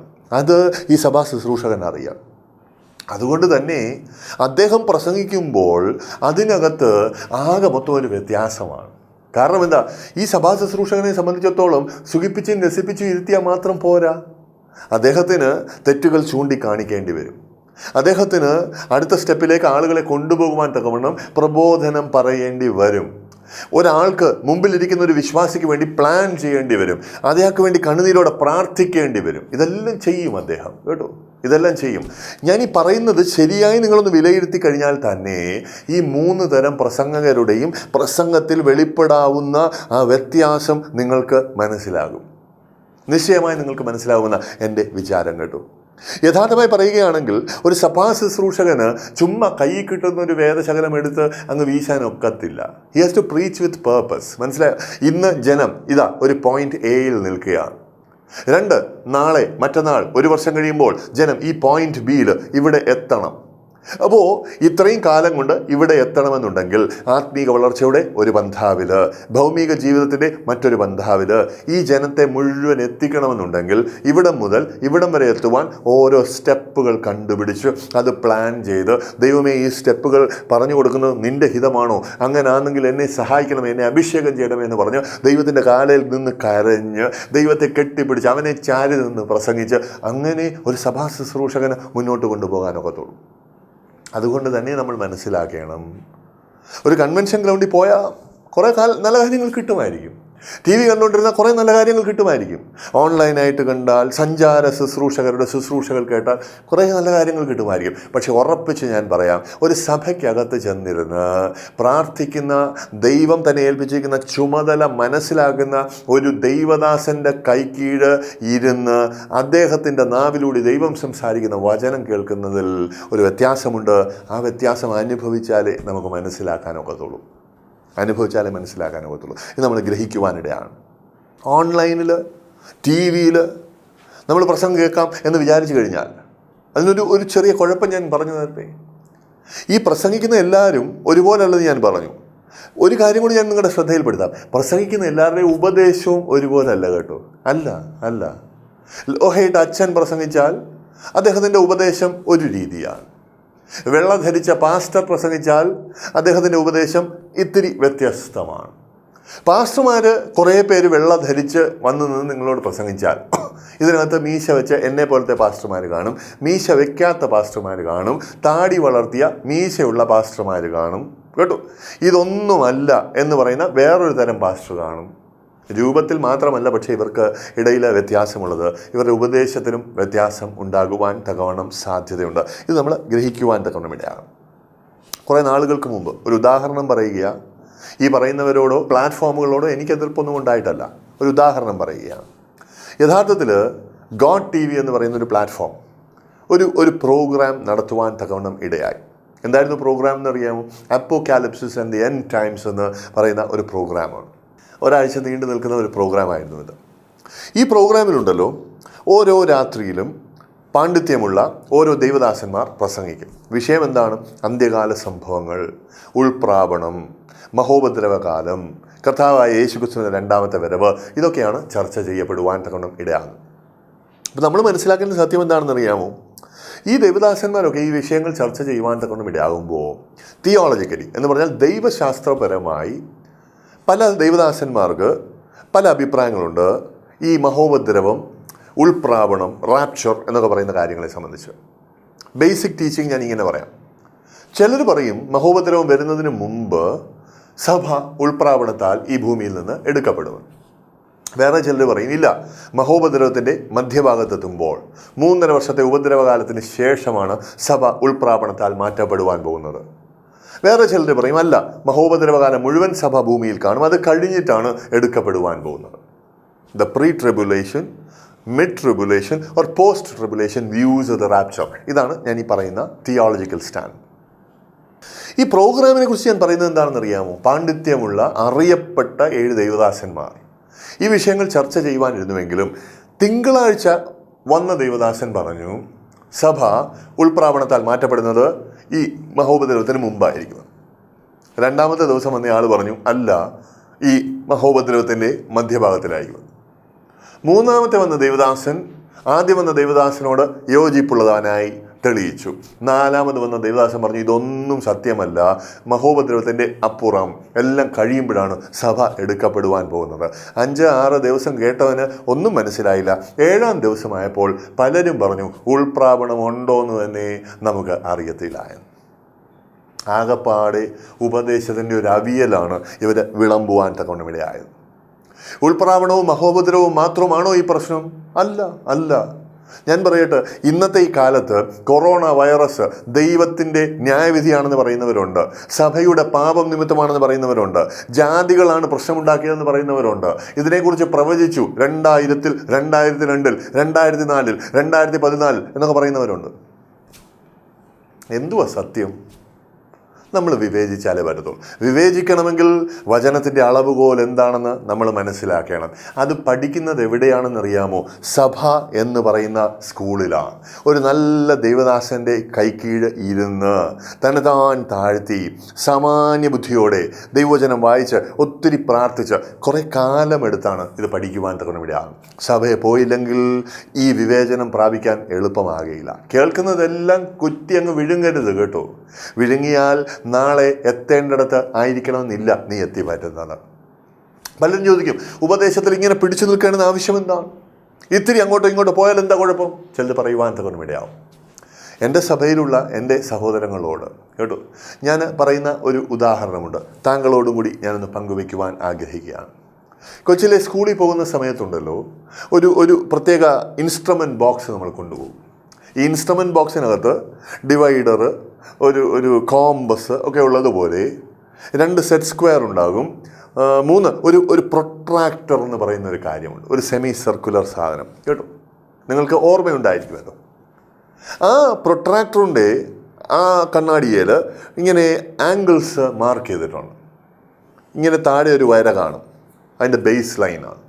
0 തൊട്ട് 180 ഡിഗ്രീസ് വരെ ഇവിടെ മാർക്ക്ഡാണ്. നടുക്ക് നേരെ നൂർത്തൊരു വരയുണ്ട്. എന്താണ്? പെർപെൻഡിക്കുലർ, 90 ഡിഗ്രി ആംഗിളാണ്. Now understand something. ഈ ഒരു 0 to 180 ഈ താഴത്തെ ബേസ് ലൈൻ ഈ ഭൂമുഖമാണെങ്കിൽ ഈ 90 ഡിഗ്രി ഇങ്ങനെ നേരെ പോകുന്ന സ്ഥലം അങ്ങെത്തുന്നത് ദൈവത്തിൻ്റെ അടുക്കലാണെങ്കിൽ കേട്ടോ, നമ്മൾ മനസ്സിലാക്കേണ്ടുന്നതിന് ഞാനൊരു ഉദാഹരണം പറയുക കേട്ടോ. 90-ൽ നിന്ന് 1 ഡിഗ്രി കൂടുതൽ 91 ഡിഗ്രി, 90-ൽ നിന്ന് 1 ഡിഗ്രി കുറവ് 89 ഡിഗ്രി എന്ന് പറയുന്നത് ഈ ഭൂമിയിൽ നിന്ന് നോക്കുമ്പോൾ 1 ഡിഗ്രി കുറവേ ഉള്ളൂ, ഇത്തിരി കേട്ടോ, 1 ഡിഗ്രി കുറവേ ഉള്ളൂ. പക്ഷേ നിങ്ങൾക്കറിയാമോ, അങ്ങ് മേലോട്ട് എത്തുവാൻ തക്കവണ്ണം ശ്രമിക്കുമ്പോൾ ഈ താഴേന്ന് ഇങ്ങനെ പോകുന്തോറും ആ സെൻട്രൽ പോയിന്റിൽ നിന്ന് മനസ്സിലായി ദൈവത്തിൻ്റെ അടുക്കിലേക്ക് എത്തേണ്ടിടത്ത് നിന്ന് നോക്ക് ഇത് വിദൂരത്തേക്ക് പോയിക്കൊണ്ടിരിക്കുവാൻ തക്കവണ്ണം ഇടയാവും അല്ലേ. അവസാനം എത്തേണ്ടിടത്ത് എത്തി നോക്കുമ്പോൾ ഈ 91 ഡിഗ്രിയും 89 ഡിഗ്രിയും ഉപദേശങ്ങൾ നമ്മളെ കൊണ്ട് എത്തിക്കുന്നത് ദൈവത്തിൻ്റെ 7 അയലത്തെങ്ങും ആകത്തില്ല. അതുകൊണ്ട് ഉപദേശത്തിൻ്റെ പ്രാധാന്യം മനസ്സിലാക്കി പഥ്യോപദേശത്തിൽ നീ ശരിക്കും നിലനിൽക്കേണ്ടതിൻ്റെ ആവശ്യകത മനസ്സിലാക്കി നേരാവണ്ണമുള്ള ഏതെങ്കിലും സഭയിൽ പോയി നീ ഭാഗവക്കാകേണ്ടുന്നത് ആവശ്യമെന്ന് അറിയണം കേട്ടോ, അറിയണം. 3, ഞാനിങ്ങനെ പറയട്ടെ, യഥാർത്ഥമായി എന്തിനാ സഭയിൽ പോകുന്നതെന്ന് ചോദിച്ചാൽ ഞാൻ പറയും, ഒരു കൂട്ടായ്മയായിട്ടിരുന്ന് സത്യദൈവത്തെ സത്യത്തിൽ ആത്മാവിൽ ആരാധിക്കുവാൻ ഇടവരേണ്ടതിന് നീ സഭയിൽ പോകേണ്ടുന്നത് ആവശ്യമാണ്. ഒറ്റയ്ക്കിരുന്ന് ആരാധിക്കാൻ പറ്റത്തില്ലയോ? പറ്റണം. ഒറ്റയ്ക്കിരിക്കുമ്പോഴും ആരാധിക്കണം. അല്ല, പരാതി പറഞ്ഞുകൊണ്ടിരിക്കരുത്. നീ ദൈവത്തിന് സ്തോത്രം പറയണം, ആരാധിക്കണം അവനെ. പക്ഷേ ഒറ്റയ്ക്കിരുന്ന് ആരാധിക്കുന്നത് ഒരിക്കലും ഒരു കൂട്ടായ്മയായിട്ടുള്ള ഒരു കോർപ്പറേറ്റ് വർഷിപ്പിന്, ഒരുമിച്ചുള്ള ആരാധനയ്ക്ക് പകരമാവുകയില്ല. ഇത് നീ മനസ്സിലാക്കുവാനിടയാകണം. ഞാനൊരു വാക്യം പറയട്ടെ. സങ്കീർത്തനം 22 അതിൻ്റെ ഏതാണ്ട് 3-ാമത്തെ വാക്യത്തിൽ ഇങ്ങനെ കാണുവാൻ തക്കണം ഇടയാകും. ഇസ്രായേലിൻ്റെ സ്തുതികളിന്മേൽ വസിക്കുന്നവനെ നീ പരിശുദ്ധൻ ആകുന്നുവല്ലോ. ആരാ ദൈവം? ഇസ്രായേലിൻ്റെ സ്തുതികളിന്മേൽ വസിക്കുന്നവൻ. ഇസ്രായേലിയൻ്റെ അല്ല, മനസ്സിലായി? ഇസ്രായേലിൻ്റെ, മനസ്സിലായി? അതിൻ്റെ അർത്ഥം ഒരു വ്യക്തി ആരാധിക്കുമ്പോഴെന്നല്ല പറയുന്നത്, ആ കൂട്ടം മുഴുവനും, ദൈവജനത്തിൻ്റെ കൂട്ടം മുഴുവനും ഇരുന്ന് അങ്ങോട്ട് സ്തുതിക്കുവാൻ തക്കണം ഇടയാകുമ്പോൾ ആ സ്തുതിയുടെ മേൽ ദൈവത്തിൻ്റെ സാന്നിധ്യം അങ്ങോട്ട് ഇറങ്ങി. നീ നിൻ്റെ വീട്ടിൽ ഇരുന്ന് സ്തുതിച്ചാൽ ദൈവം ഇറങ്ങി വരത്തില്ലയോ? വരും. പൗലോസും ശീലാസും ജയിലിനകത്തിരുന്ന് സ്തുതിച്ച് പാടുമ്പോൾ അവിടെ ദൈവം ഇറങ്ങി വന്നില്ലയോ? വന്നു. പക്ഷേ 2 പേർ കൂടി വരുമ്പോൾ, ഒരാളുള്ളപ്പോൾ ഒരു ദൈവസാന്നിധ്യത്തിൻ്റെ അളവ് നീ അനുഭവിക്കുന്നുവെങ്കിൽ, ഒരു 100 പേര്, 500 പേര്, 1000 പേര് കൂടിയിരുന്ന് ദൈവത്തെ സ്തുതിക്കുവാനിട വരുമ്പോൾ ആ അളവ് അങ്ങോട്ട് വർദ്ധിക്കും. ദൈവസാന്നിധ്യത്തിന് കണ്ടോ, ദാറ്റ് പ്രസൻസ് ഓഫ് ഗാഡ് അതങ്ങോട്ട് വർദ്ധിക്കുവാൻ തക്കണം ഇടയാവും. പ്രാർത്ഥിക്കുമ്പോൾ നേരത്തെ നടന്നിരുന്ന പലതും പ്രാർത്ഥിക്കാൻ ആലോചിക്കും മുമ്പ് തന്നെ ദൈവം അങ്ങ് ചെയ്യുവാൻ തുടങ്ങും. Why? Because he is come down and he wants people to know I am here. കേട്ടോ, ഇതുകൊണ്ടാണ് ഞങ്ങളുടെയൊക്കെ സഭായോഗങ്ങളിൽ ഞാൻ അനുഭവം പറയട്ടെ, ആരും പ്രാർത്ഥിക്കാനൊന്നും ദൈവം കാത്തു നിൽക്കാറില്ല. രോഗികൾ പലരെ ദൈവം അവിടെ വെച്ച് സൗഖ്യമാക്കും. ചിലപ്പോൾ പാട്ട് പാടിക്കൊണ്ടിരിക്കുന്നതിന് മധ്യേ ദൈവം ഒരാളുടെ പേര് പറഞ്ഞ് അല്ലെങ്കിൽ ഒരാളുടെ വിഷയം പറഞ്ഞ് അവരെ സൗഖ്യമാക്കുന്നത് ഞങ്ങൾ കണ്ടിട്ടുണ്ട്. വചനം കേട്ടേച്ച് പോകുമ്പോൾ ദൈവം എന്നോട് സംസാരിച്ചു എന്ന ബോധ്യം, ഈ പാസ്റ്ററല്ല, ദൈവം എന്നോട് സംസാരിച്ചു എന്ന് പറയുന്ന ആ ബോധ്യം ചിലർക്ക് ഉണ്ടാകാറുണ്ട്. എന്തുകൊണ്ടാണ്? Because God was there. ദൈവം തൻ്റെ സാന്നിധ്യത്തിൽ ഇവരെ മൂടി മറച്ചിരുന്നിട്ടാണ് അങ്ങോട്ട് ഇടപെടുവാൻ തുടങ്ങുന്നത്. ആ എക്സ്പീരിയൻസ് ഉണ്ടല്ലോ, ആ ഒരു അനുഭവം എന്ന് പറയുന്നത് ഈ കൂട്ടായ്മയ്ക്കകത്ത് മാത്രമേ കിട്ടത്തുള്ളൂ, ഈ സഭയുടെ കൂട്ടായ്മയ്ക്കകത്ത് മാത്രമേ കിട്ടത്തുള്ളൂ. അതിനുവേണ്ടി നീ സഭായോഗങ്ങൾ പങ്കുചേരണം. ഇതാ ഒരു കാരണം കൂടി ഞാൻ പറയട്ടെ, സഭയിൽ പോകേണ്ടുന്നത് എന്തിനാണ്. സദൃശ്യവാക്യങ്ങൾ 27:17 വാക്യം വചനം പറയുന്നു, ഇരുമ്പ് ഇരുമ്പിന് മൂർച്ച കൂട്ടുന്നു, മനുഷ്യൻ മനുഷ്യന് മൂർച്ച കൂട്ടുന്നു. വചനം പറഞ്ഞത് എന്താണെന്ന് നിനക്ക് മനസ്സിലായി. അതിൻ്റെ കോണ്ടെക്സ്റ്റിൽ അർത്ഥം എന്താണ്? ഈ ഒരു കോണ്ടെക്സ്റ്റിൽ അർത്ഥം എന്താണ് ഞാൻ നിന്നോട് പറയാം. നമ്മളെ ഉണ്ടല്ലോ ദൈവം ഒറ്റയ്ക്ക് ജീവിക്കാൻ വേണ്ടിയല്ല സൃഷ്ടിച്ചത്. ഉൽപ്പത്തി പുസ്തകത്തിൽ താൻ ഉണ്ടാക്കിയ സകലത്തെയും നോക്കി ഇത് നല്ലത് നല്ലത് നല്ലത് എന്ന് പറഞ്ഞുകൊണ്ടിരുന്ന കർത്താവ് ആദ്യമായി ഇത് നല്ലതല്ല എന്ന് പറഞ്ഞത് എന്താണെന്നറിയാമോ? മനുഷ്യൻ ഏകനായിരിക്കുന്നത് നന്നല്ല എന്ന് കർത്താവ് പറഞ്ഞു. കേട്ടോ, അവനെ കൂട്ടായ്മയിലായിരിക്കാനാണ് ദൈവം വിളിച്ചിരിക്കുന്നത്. അങ്ങനെ പക്ഷേ അവനെ കൂട്ടായ്മയിലേക്ക് നയിക്കുമ്പോൾ മറ്റു പലരുമായി കൂട്ടിമുട്ടിക്കുവാൻ തക്കവണ്ണം ദൈവം ഇടവരുത്തും. കൂട്ടിമുട്ടുവാൻ ദൈവം ഇടവരുത്തുന്ന എല്ലാവരും ഒരുപോലെ അല്ല കേട്ടോ. ചിലർ ശാന്ത സ്വഭാവമുള്ളവരാണ്, ചിലർ കോപിഷ്ഠന്മാരാണ്, ചിലർ ഈ ചെറുതനം പോലത്തെ സ്വഭാവമുള്ളവരാണ്, ചിലരുടെ ഭാഷ നമുക്ക് ഇഷ്ടപ്പെടത്തില്ല, ചിലർക്ക് കുളിക്കാൻ മനസ്സില്ലാത്തതുകൊണ്ട് അടുത്ത് വന്നിരിക്കുമ്പോൾ നമുക്കൊരു നാറ്റം തോന്നും. പല പല പല പല തിരക്കാരാണ് കേട്ടോ ഒരു സഭായോഗത്തിന് വരുവാൻ തക്കൊണ്ടുമില്ലാന്ന്. പക്ഷേ മനുഷ്യനെയും കൂടി കൂട്ടിമുട്ടിക്കുന്ന കർത്താവ് കേട്ടോ. ഇരുമ്പ് ഇരുമ്പിന് മൂർച്ച കൂട്ടുന്നത് പോലെ ഈ കൂട്ടായ്മയ്ക്കകത്തുകൂടി നമ്മളിങ്ങനെ ഒരച്ച് പണിയുവാൻ തുടങ്ങും. നമ്മുടെ ജീവിതത്തിലെ റഫ് എഡ്ജസ് എന്ന് പറഞ്ഞാൽ തേച്ച് മിനുക്കി കളയേണ്ടുന്ന സ്ഥലങ്ങളെ അവൻ ഈ ഒരയ്ക്കലിലൂടെ മിനുക്കുവാൻ തക്കൊണ്ടുവിടാം. ഇങ്ങനെയാണ് നമ്മൾ സഹിഷ്ണുത പഠിക്കുന്നത്, ഇങ്ങനെയാണ് നമ്മുടെ കോപ സ്വഭാവത്തെ ഒന്ന് നിയന്ത്രിക്കുവാൻ പഠിക്കുന്നത്, ഇങ്ങനെയാണ് നമ്മൾ മര്യാദ പഠിക്കുന്നത് കേട്ടോ. നമ്മൾ വേറെ ചില ഭാഗങ്ങളുണ്ട്, അതിനെയൊക്കെ ഇങ്ങനെ ഈ ഒരയ്ക്കുന്നതിലൂടെ അവൻ കൂർപ്പിച്ചെടുക്കുവാൻ തക്കൊണ്ടുവിടാം. മനസ്സിലായി? നമ്മൾ കുറച്ചുകൂടെ നന്നായി സംസാരിക്കുവാൻ പഠിക്കും, കുറച്ചുകൂടി പ്രവൃത്തി ശരിപ്പെടുത്താൻ പഠിക്കും, ഒരുമിച്ച് ചില കാര്യങ്ങൾ ചെയ്യാൻ പഠിക്കും. അതെവിടെ? ഈ കൂട്ടായ്മയ്ക്കകത്താണ്. ഇങ്ങനെ ഒരുമിച്ച് പണിയപ്പെടുവാൻ തക്കവണ്ണമിടയാകുമ്പോൾ നമ്മുടെ ജീവിതങ്ങൾ കല്ലിന്മേൽ കല്ല് വെച്ചിങ്ങനെ മേലോട്ട് പണിയപ്പെടുന്നത് പോലൊരു അനുഭവം നമ്മുടെ ജീവിതത്തിലേക്ക് വരുവാൻ ഇടയാകും. ഈ ഇൻറ്ററാക്ഷൻ വിത്ത് അതർ പീപ്പിൾ, കേട്ടോ, മറ്റുള്ളവരുമായി ഇടപഴകുന്നതിലൂടെയാണ് നമ്മൾ നമ്മുടെ ആത്മീക ജീവിതത്തിൽ എവിടൊക്കെ വളർച്ച പ്രാപിക്കണമെന്ന് ദൈവം നമുക്ക് ചൂണ്ടിക്കാണിച്ചു തരുവാൻ തക്കവണ്ണമിടയാകും. He shows us those areas where we need to mature. എങ്ങനെ? ഈ കൂട്ടായ്മയ്ക്കകത്ത്. ഇത് അത്യാവശ്യമാണ്. വീട്ടിൽ ഒറ്റപ്പെട്ടിരുന്നു, ഞാൻ കൈയടിച്ചു, പ്രാർത്ഥിച്ചു, ഇന്ന് എനിക്ക് വായിക്കാൻ തോന്നിയില്ല വചനം, അങ്ങനൊന്നും പറഞ്ഞിരുന്നാൽ പറ്റില്ല. ഞാൻ ഗോഡ് TV കണ്ടു, വേറെ ഏതാണ്ട് കണ്ടു. അയ്യോ, ഒഴികഴിവുകൾ പറഞ്ഞുകൊണ്ടിരിക്കരുത്. ദൈവം നിൻ്റെ ജീവിതത്തിൽ ചെയ്യുവാൻ ആഗ്രഹിക്കുന്ന പണി അവൻ ചെയ്യുവാൻ അനുമതി കൊടുത്തുകൊണ്ട് അതിനവനെ സഹായിക്കേണ്ടതിന് നീ ഒരു കൂട്ടായ്മയിലേക്ക് നടക്കണം. ഇരുമ്പിന് മൂർച്ച കൂട്ടുന്നതോട് പോലെ മറ്റുള്ളവരുമായിട്ടുള്ള ഇടപഴകലിലൂടെ കർത്താവ് നിൻ്റെ ജീവിതത്തെ പണിയുവാൻ തക്കവണ്ണം ഇടയാകും. Praise God. Now here is another reason. ഇതാ മറ്റൊരു കാരണം ഞാൻ നിങ്ങളോട് പറയട്ടെ. 1 കൊരിന്ത്യർ അതിൻ്റെ 12-ാം അധ്യായം വായിക്കുമ്പോൾ, റോമാലേഖനം 12-ന്റെ 6-ാം വാക്യം വായിക്കുമ്പോൾ, ഈ വാക്യങ്ങളൊക്കെ നമ്മളോട് പറയും ദൈവം നമ്മളുടെ ജീവിതത്തിൽ, നമ്മുടെ ഉള്ളിൽ കുറേ കൃപാവരങ്ങൾ നിക്ഷേപിച്ചിട്ടുണ്ട്, കേട്ടോ, കുറേ കൃപാവരങ്ങൾ നിക്ഷേപിച്ചിട്ടുണ്ട്. എന്തിനായി കൃപാവരങ്ങൾ എന്ന് ചോദിച്ചു കഴിഞ്ഞാൽ, നമ്മുടെ ജീവിതത്തിൽ നമ്മൾ തികയ്ക്കണമെന്ന് ദൈവം ആഗ്രഹിക്കുന്ന ശുശ്രൂഷ ചെയ്തെടുക്കേണ്ടതിനാണ്. ക്രിസ്തുവിൻ്റെ ശരീരമെന്ന് ദൈവവചനം വിളിക്കുന്ന ആ തിരുസഭയ്ക്ക് മുതൽക്കൂട്ടായി തീരേണ്ടതിനാണ്, ആ സഭയ്ക്ക് പ്രയോജനപ്പെടേണ്ടുന്നതിനാണ്, മറ്റുള്ളവർ ആത്മീക വളർച്ച പ്രാപിക്കേണ്ടതിനാണ്, അവരുടെ ജീവിതങ്ങൾ പണിയപ്പെടേണ്ടതിനാണ്. ഇത് നമ്മൾ ഗ്രഹിക്കുവാൻ തക്കവണ്ണമിടയാണ്. നേരത്തെ നമ്മൾ സംസാരിച്ചതുപോലെ ക്രിസ്തുയേശുവിൽ ദൈവം കൈപ്പണിയായി നമ്മളെ പുനർജീവിപ്പിച്ചത്, സൃഷ്ടിച്ചത് എന്തിനാണ്? താൻ നമുക്കായി മുന്നൊരുക്കിയിരിക്കുന്ന ഈ സൽപ്രവർത്തികൾ ചെയ്യേണ്ടതിനാണ്, കേട്ടോ, മറ്റുള്ളവർക്ക് പ്രയോജനപ്പെടണം. എവിടെ? സഭയ്ക്കകത്ത്. അവിടെയുള്ള സഹോദരങ്ങൾക്ക് നമ്മൾ പ്രയോജനപ്പെടുവാനിടയാകും. അപ്പോൾ സഭയിൽ പോയില്ലെങ്കിൽ എങ്ങനെ?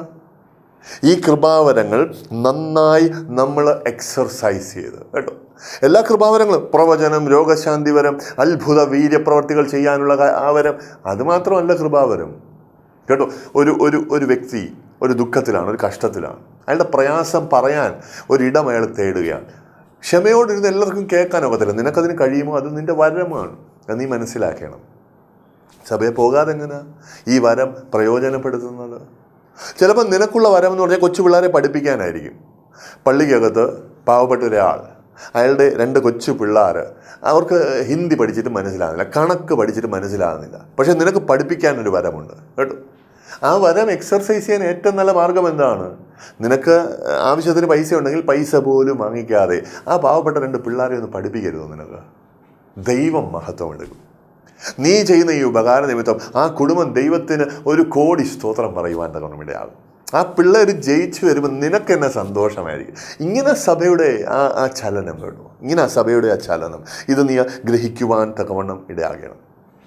എന്നാൽ ഞാൻ നിന്നോട് ഇങ്ങനെ പറയട്ടെ, മത്തായിയുടെ സുവിശേഷം വായിക്കുമ്പോൾ 25-ാമത്തെ അധ്യായത്തിൽ ഏതാണ്ട് 14 മുതലുള്ള വാക്യങ്ങളിൽ താലന്തുകളുടെ ഒരു ഉപമ കാണാം. അതിനകത്ത് 5 താലന്ത്, 2 താലന്ത്, 1 താലന്ത് എന്നിങ്ങനെ 3 വിധത്തിൽ 3 ദാസന്മാർക്ക് താലന്തുകളെ വിഭജിക്കുന്ന കർത്താവ് നമുക്ക് കാണാം. തിരികെ വന്ന് ഈ ജനത്തോട് മുഴുവൻ നൽകപ്പെട്ട താലന്തുകളെ അവരെങ്ങനെ പ്രയോജനപ്പെടുത്തി എന്ന് കണക്ക് ചോദിക്കുവാൻ തക്കവണ്ണമിടയാവും. വ്യാപാരം ചെയ്ത് വർദ്ധിപ്പിച്ചവരെ നോക്കി കർത്താവ് പ്രശംസിച്ചു, കേട്ടോ. വ്യാപാരം ചെയ്യാതെ കിട്ടിയത് അതുപോലെ പൊടി തട്ടിക്കൊണ്ട് കൊടുത്തവനെ കർത്താവ് ശകാരിച്ചു, ശാസിച്ചു, ശിക്ഷിച്ചു എന്ന് കാണുവാൻ തക്കവണ്ണമിടയാം. നിന്റെ ഗതി അങ്ങനായി പോകരുത് എന്നാഗ്രഹിച്ച് ഞാൻ പറയുകയാണ്.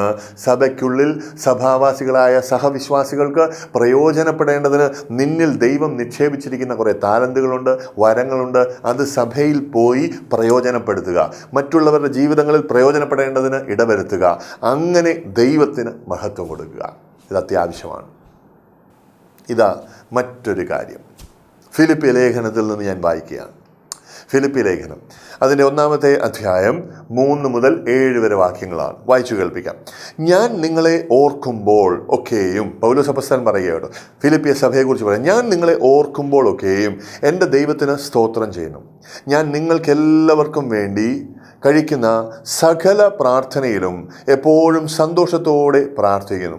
1-ാം നാൾ മുതൽ ഇതുവരെയും സുവിശേഷ ഘോഷണത്തിൽ നിങ്ങൾക്കുള്ള കൂട്ടായ്മയ്ക്ക് ഞാൻ നന്ദിയുള്ളവനാണ്. നിങ്ങളിൽ ഈ സൽപ്രവൃത്തിയെ ആരംഭിച്ചവൻ യേശുക്രിസ്തുവിൻ്റെ നാൾ വരെ അത് തുടർന്ന് പൂർത്തിയാക്കും എന്ന് ഉറപ്പായി വിശ്വസിച്ചുമിരിക്കുന്നു.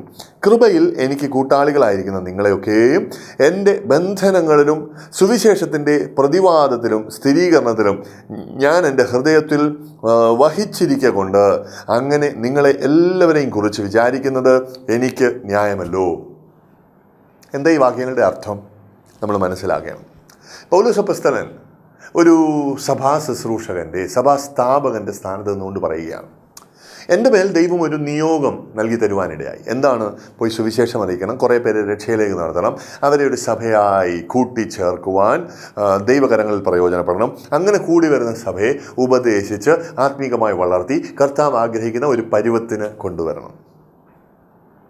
പക്ഷേ അപ്പോസ്തലൻ പറയുക, ഇതെനിക്ക് ഒറ്റയ്ക്ക് ചെയ്യാൻ ഒക്കത്തില്ല, ഞാനൊരു സാധാരണ മനുഷ്യനാണ്. എന്തെങ്കിലും എൻ്റെ കയ്യാൽ അക്കോംപ്ലിഷ് ചെയ്യാൻ പറ്റിയെങ്കിൽ ഞാൻ ആയിരിക്കുന്നത് കൃപയാലായിരിക്കുമെന്ന് പൗലോസ് പറയുകയാണ്. ദൈവം എന്നെ സഹായിച്ചു. പക്ഷേ നോക്കണം ദൈവമക്കളെ, താങ്കൾ മനസ്സിലാക്കേണ്ടത്, ഞാൻ ഇങ്ങനെ പറയുകയാണ്, ദൈവം ഈ കൃപ നിയോഗമുള്ളൊരു കർത്തൃദാസന് നൽകി കൊടുക്കുന്നത് പലപ്പോഴും ഹല്ലേലൂയ മറ്റ് സഹായികളെ തന്നോട് കൂട്ടിച്ചേർത്തുകൊണ്ടാണ്.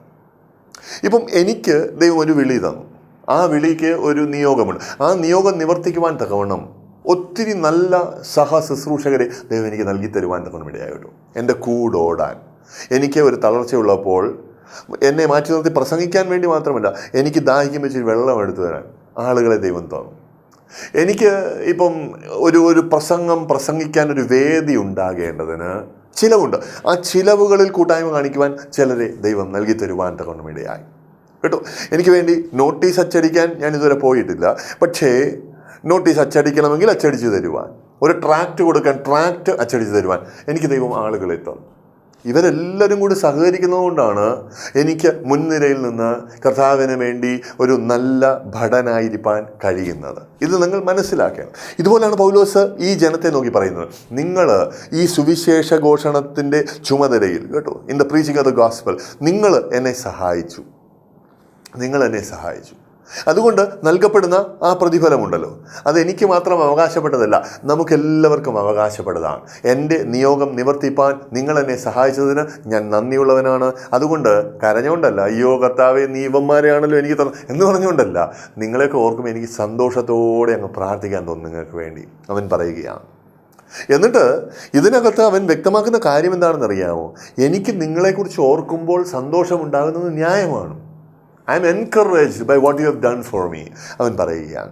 അത് ദൈവത്തിൻ്റെ പൈതലേ, നീ മനസ്സിലാക്കേണ്ടതെന്ന് ഞാൻ പറയട്ടെ. ഏതോ ഒരു ദൈവദാസൻ ശുശ്രൂഷിക്കുന്ന ഒരു സഭയിലാണ് ദൈവം നിന്നെ ആക്കി വെച്ചിരിക്കുന്നത് കേട്ടോ.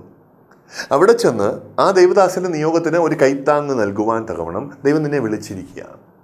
ചിലപ്പോൾ അവിടെ പായിട്ടുകൊണ്ടാകാം, ചിലപ്പോൾ സഭാ ഹാള് തൂത്തുവാരിക്കൊണ്ടാകാം, ചിലപ്പോൾ അവിടുത്തെ ബാത്റൂം കഴുകിക്കൊണ്ടാകാം, ചിലപ്പോൾ അവിടെ ദൈവദാസന് വേണ്ടി ഒരു ഗ്ലാസ് വെള്ളം എടുത്തു കൊടുത്തുകൊണ്ടാകാം. ചിലപ്പോൾ ഇതൊക്കെ ചെയ്തുകൊണ്ടിരിക്കുമ്പം നീ അതിൽ വിശ്വസ്തനാണെന്ന് കാണവേ, അല്പത്തിൽ വിശ്വസ്തനായിരിക്കുന്ന നിന്നെ അധികത്തിന് വിചാരകനാക്കുവാൻ തക്കവണ്ണം ദൈവം, ആ ദൈവദാസനല്ല, ദൈവം ആ ദൈവദാസനോട് പറഞ്ഞ് നിന്നെ ഒരു ഏരിയയുടെ ചുമതല ഏൽപ്പിച്ചെന്ന് വരാം. നാളെ ഒരു സഹശുശ്രൂഷകനാക്കിയെന്ന് വരാം. ആ വളർച്ച പിന്നെയും വിശ്വസ്തയോടെ നീ വളർന്നുകൊണ്ടിരിക്കുകയാണെന്ന് ദൈവം കണ്ടാൽ നാളെ ചിലപ്പോൾ നിന്നെ ഒരു സഭയുടെ ചുമതല ഏൽപ്പിച്ചെന്ന് വരാം. അങ്ങനെ വർധനമുണ്ടാകുന്നത് ഇടക്കാലത്തിൽ. പക്ഷേ നീ വിശ്വസ്തമായി ഈ വിളിക്കൊത്തവണ്ണം നീ വേല ചെയ്യുവാൻ തുടങ്ങുമ്പോൾ നിന്റെ ആ ദൈവദാസൻ്റെ നിയോഗത്തിൽ നീ സഹായിക്കുക മാത്രമല്ല, അദ്ദേഹത്തിന് നീ എന്ന് പറഞ്ഞാൽ എന്തൊരു ആശ്വാസമായിരിക്കും എന്നറിയാമോ? ഒരു സഭാ ശുശ്രൂഷകനെ ഞാൻ അനുഭവത്തിൻ്റെ വെളിച്ചത്തിലാണ് പറയുന്നത്. അങ്ങനെ ചെയ്യുന്നൊരു വിശ്വാസിയെ കിട്ടുന്നത് എന്നെ എൻകറേജ്മെൻ്റാണ്. നീ മനസ്സിലാക്കുവാൻ തക്കണമിടയാണ്. ഈ സഭാ ശുശ്രൂഷകന്മാരുടെ ജോലിയുണ്ടല്ലോ, പലപ്പോഴും ഒരു താങ്ക്ലെസ് ജോബാണ്. അവർ പ്രസംഗിക്കാൻ വേണ്ടി ചുമ്മാ എണീച്ചു നിന്ന ഉടനെ അങ്ങ് വചനം കിട്ടുകയാണോ? അല്ല, അവർ മെനക്കെട്ട് പ്രാപിക്കുന്നതാണ്. അവർ ഒത്തിരി ദീർഘമായി ഉപവസിച്ച് പ്രാർത്ഥിക്കാറുണ്ട്. അത് ജനം കാണാറില്ല ചിലപ്പോൾ കേട്ടോ, ജനം കാണാറില്ല. അവരുടെ വീട്ടിൽ കഞ്ഞി വെക്കാൻ പറ്റുന്നുണ്ടോ എന്ന് നോക്കിയിട്ടല്ല അവർ സഭയിലെ ഒരു പാവപ്പെട്ട വിശ്വാസിയുടെ വീട്ടിൽ 5 കിലോ അരി വാങ്ങിച്ചു കൊടുക്കുന്നതാണ്. പല കാര്യങ്ങൾ ഇതുപോലെ അവർ ചെയ്യും. അതിനെല്ലാം നന്ദി പറയുന്നവരെ കാണത്തില്ല, അതിന് പ്രശംസിപ്പാൻ ആളെ കിട്ടത്തില്ല, പക്ഷേ ചീത്ത പറയാൻ ഇഷ്ടം പോലെ ആളെ കിട്ടും. ഇതിൻ്റെ ഇടയിൽ ഇവരെങ്ങനെയാണ് പിടിച്ചു നിൽക്കുന്നത്? കരയിക്കുന്ന കാര്യങ്ങൾ ചിലപ്പോൾ അവരുടെ ജീവിതത്തിൽ വരും കേട്ടോ, അവരുടെ ജീവിതത്തിൽ വരും. വേണ്ടപ്പെട്ട ഒരാൾ അസുഖത്തിൽ കിടക്കുന്നു, അവർ പ്രാർത്ഥിക്കുന്ന പലരും രോഗസൗഖ്യം പ്രാപിക്കണം, വേണ്ടപ്പെട്ട ആൾക്ക് വേണ്ടി കണ്ണുനീരോടെ ഇടിവിൽ നിന്നിട്ട് ചിലപ്പോൾ നടന്നില്ലെന്ന് വരും, തകർന്നു പോകും. പക്ഷേ അവരുടെ ജോലി, അവരുടെ നിയോഗം, അവരുടെ വിളി എങ്ങനെയുള്ളതാണെന്നറിയാം. കരഞ്ഞുകൊണ്ടിരിക്കാൻ അവർക്ക് സമയമില്ല. ഒരു ഞായറാഴ്ച കഴിഞ്ഞ് അടുത്ത ഞായറാഴ്ച എത്തുമ്പോഴേക്കും ഈ കണ്ണുനീരിങ്ങനെ ഒഴുകിക്കൊണ്ടിരിക്കുമ്പോൾ തന്നെ അവരെഴുന്നേറ്റ് നിന്ന് ചിരിച്ച മുഖത്തോടുകൂടി ശുശ്രൂഷ ചെയ്യുവാൻ തുടങ്ങും. അതവരുടെ വിളിയാണ്. അങ്ങനെ കരയുന്ന, തളരുന്ന, തകർച്ചയുടെ വക്കിൽ നിൽക്കുന്ന ഒരു കർത്തൃദാസനെ താങ്ങി നിർത്തുന്നത് വിശ്വസ്തയോടെ കൂട്ടായ്മ ആചരിക്കുന്ന, വേലയിൽ സഹകരിക്കുന്ന, ഒരു കൈത്താങ്ങ് നൽകുന്ന ആ വിശ്വാസിയാണ്. അങ്ങനെ ഒരു വിശ്വാസി ആയിരിക്കണം നിൻ്റെ വിളി. ആ വിളി, ആ നിയോഗം നീ ഏറ്റെടുത്ത് സഭയിൽ പോകണം. വീട്ടിൽ കുത്തിയിരുന്ന പറ്റുകില്ല എന്നാണ് ഞാൻ പറയുന്നത് കേട്ടോ, പറ്റുകില്ല എന്നാണ് ഞാൻ പറയുന്നത്. ഇതാ ഒരു കാരണം കൂടി. തീത്തോസിൻ്റെ ലേഖനം വായിക്കുമ്പോൾ കേട്ടോ, അതിനകത്ത് 2-ാം അധ്യായത്തിൽ കേട്ടോ നമുക്ക് കാണുവാൻ കഴിയും, വൃദ്ധന്മാരെയും യൗവനക്കാരെയും വൃദ്ധകളെയും ഈ യൗവനത്തിലിരിക്കുന്ന സ്ത്രീകളെയും എല്ലാം ഒരുമിച്ച് കർത്താവ് സഭയിൽ ആക്കി വച്ചിരിക്കുകയാണ്. എന്തിനാണ് കർത്താവ് ഇങ്ങനെ ചെയ്യുന്നത്? നമ്മൾ നോക്കുവാൻ തക്കണമിടയായാൽ കർത്താവിൻ്റെ വചനം നമ്മളോട് ഇടപെടും. ഈ വൃദ്ധന്മാർ കൊച്ചു പയ്യന്മാർക്ക് ബുദ്ധി ഉപദേശിച്ചു കൊടുക്കണം, നന്മ പറഞ്ഞു കൊടുക്കണം, ദൈവവചനം അവരെ പഠിപ്പിക്കണം, മാതൃക കാണിച്ചു കൊടുക്കണം. വൃദ്ധകളും യൗവന പ്രായത്തിലിരിക്കുന്ന സ്ത്രീകൾക്ക് അങ്ങനെ തന്നെ ചെയ്യണം കേട്ടോ. ഇതിൻ്റെ പേരെന്താണ്? മെൻറ്റർഷിപ്പ് എന്ന് ഞാൻ പറയും. എന്ന് പറഞ്ഞാൽ അനുഭവ സമ്പത്തുള്ള ഒരാൾ ആ അനുഭവ സമ്പത്തിൽ നിന്ന് യൗവനപ്രായത്തിലിരിക്കുന്ന കൊച്ചു പിള്ളേർക്ക്, യൗവനക്കാർക്ക് അത് അല്പമായി പകർന്നു കൊടുക്കുകയാണ്. ഒരു പുതുവിശ്വാസി, പ്രായത്തിൽ മാത്രമല്ല കേട്ടോ, പുതുവിശ്വാസി അവൻ ആത്മീയമായി വളർന്നു വരേണ്ടതിന് ദൈവം വെച്ചിരിക്കുന്ന പല മാർഗങ്ങളിൽ ഒരെണ്ണമാണ് ഈ ഗോഡ്ലി മെൻറ്റർഷിപ്പ്. അനുഭവ സമ്പത്തുള്ള ഒരാൾ ആ അനുഭവത്തിൽ നിന്ന് പകർന്നു കൊടുക്കുക, പഠിപ്പിക്കുക എന്ന് പറയുന്നത്. ഇതെവിടാണ് കിട്ടുന്നത്? ഞാൻ പറയാം, നീ വീട്ടിൽ കുത്തിയിരിക്കുമ്പോഴല്ല, സഭയിലേക്ക് ചെന്ന് സഭയുടെ ഭാഗമായി തീരുമ്പോഴാണ്, ആ സഭയിലുള്ള മറ്റ് സഹോദരങ്ങളുമായി കൂട്ടായ്മ ആചരിക്കുമ്പോഴാണ് ഈ ഗോഡ്ലി മെൻറ്റർഷിപ്പ്, ഈ അനുഭവ സമ്പത്തുള്ളവരുടെ ഉപദേശത്തിൽ നിന്ന് പകർന്നു കിട്ടുന്ന ആ അമൂല്യമായ ആത്മീയത നിനക്ക് പ്രാപ്യമാകുന്നത്. അതുകൊണ്ട് നീ സഭയിലേക്ക് പോകണം. ഇത് ഞാൻ നിന്നോട് പറയട്ടെ, നീ സഭയിലേക്ക് പോകണം. ഇതാ മറ്റൊരു കാര്യം, വൈശുദ്ധ്യ ഗോ ടു ചർച്ച്. എന്തിനാ സഭയിലേക്ക് പോകും? നിൻ്റെ മക്കൾ മര്യാദയ്ക്ക് വളരേണ്ടതിന് നീ സഭയിലേക്ക് പോകണം. ഇന്ന് ഞാനൊരു കാര്യം പറയട്ടെ, ആരെയും ദുഃഖിപ്പിക്കാൻ, കുത്താനൊന്നും ആഗ്രഹിച്ചിട്ടല്ല കേട്ടോ. പക്ഷേ കാണുന്നതും കേൾക്കുന്നതും ഞാൻ നിങ്ങളോട് എൻ്റെ അനുഭവത്തിൽ നിന്ന് പറയുകയാണ്. ഞാനിപ്പോൾ കുറേ കാലമായി കേട്ടോ ഒരു സഭാ ശുശ്രൂഷയിലായിട്ട്. ചില അച്ചായന്മാരൊക്കെ ഉണ്ട്, എനിക്ക് പരിചയമുള്ള ചില അച്ചായന്മാർ. യവന്മാരൊക്കെ ഈ പള്ളിയിലോട്ടൊന്ന് കെട്ടിയെടുക്കണമെങ്കിൽ, അങ്ങനത്തെ വാക്കൊക്കെ ഉപയോഗിക്കാമോ എന്തോ, ഞാൻ ഇങ്ങനെ പറയുകയാണ് സങ്കടത്തോടെ, ഒന്ന് വന്നു കിട്ടണമെങ്കിൽ Easter, Christmas, watch night service ഇതിനൊക്കെ വരത്തുള്ളൂ. അല്ലാതെ ഞായറാഴ്ച ഒന്ന് എണീപ്പിച്ച് കിട്ടാൻ ഒക്കത്തില്ല കേട്ടോ. എന്തോ ഈ വലിയ പണി, ചുമ്മാ പോത്ത് പോലെ കിടന്ന് ഉറങ്ങുക, ഭാര്യ ഉണ്ടാക്കുന്ന പോത്തിറച്ചി മൂക്കറ്റം തിന്നുക, വൈകിട്ട് ഇത്തിരി ചിലയിടത്തൊക്കെ അതുമുണ്ട് കേട്ടോ, ചിലയിടത്തൊക്കെ അതുമുണ്ട്. സങ്കടത്തോടെ ഞാൻ പറയുമോ, പ്രശ്നം എന്താണെന്നറിയാമോ? ആരെങ്കിലുമൊക്കെ എപ്പോഴെങ്കിലുമൊക്കെ വീട്ടിലൊക്കെ വന്നെന്ന് പറയും, സഭയെ കാണുന്നില്ലല്ലോ. ഏതെങ്കിലും വെച്ചാൽ പറയുമോ അത് എൻ്റെ മടിയാണ് കാരണം എന്ന് പറയുമോ? ഇല്ല. എനിക്ക് കള്ളു കുടിക്കണമെന്നുകൊണ്ടാണ് ഞാൻ വരാത്തത് പറയുമോ? ഇല്ല. പോത്തിറച്ചി തിന്നു കഴിഞ്ഞാൽ എനിക്ക് ഉറങ്ങണം, തിന്നാതെ തൊട്ട് ഞായറാഴ്ച പറ്റത്തുമില്ല എന്നാലും പറയുമോ? ഇല്ല. എന്തുവാ ചെയ്യാൻ പോകുന്നേ? ഇവരങ്ങോട്ട് വിളമ്പാൻ തുടങ്ങി. എന്ത് പാസ്റ്റർ ബോറ് പ്രസംഗം, അതാണ് ഇതാണ് ആനയാണ് ചേനയാണ്. സഭയെ കുറ്റം, സഹവിശ്വാസികളെ കുറ്റം, സഭാ ശുശ്രൂഷകനെ കുറ്റം. ഭയങ്കര പ്രശ്നമാണ്. വേറെ നല്ല ക്രിസ്ത്യാനികൾ സഭയെ വരുന്ന ടീമുകൾ കുറയണം കേട്ടോ. ഈ ടീമുകൾ വീട്ടിൽ ചെല്ലുമ്പോൾ ഈ ക്രിസ്ത്യാനികളുടെ വീട്ടിൽ ഉച്ചഭക്ഷണത്തിനുണ്ടല്ലോ, ചോറ്, മോര്, ബീഫ് വല്ലത്ത് എന്നൊക്കെ പറയുന്നത് പോലെ സ്ഥിരമായ ഒരു കറി കാണും. ഞായറാഴ്ച. എന്തോന്നറിയാം? Pastor fry. അങ്ങേരുടെ ഒരു പ്രസംഗം, അങ്ങേരുടെ ഒരു നിപ്പ്, അങ്ങേരുടെ ഒരു ചളിച്ച തമാശ പറഞ്ഞുകൊണ്ടിരിക്കും. അപ്പൻ എന്ന് പറയും, അമ്മ ചിരിക്കും, പിള്ളേരെല്ലാം ഇങ്ങനെ ചുറ്റിയിരിക്കുകയാണ്. ഈ മാതാപിതാക്കൾ, നേരത്തെ പറഞ്ഞ അച്ചായൻ, ഇവരൊക്കെ മറന്നു പോകുന്ന കാര്യം എന്താണെന്ന് അറിയാമോ?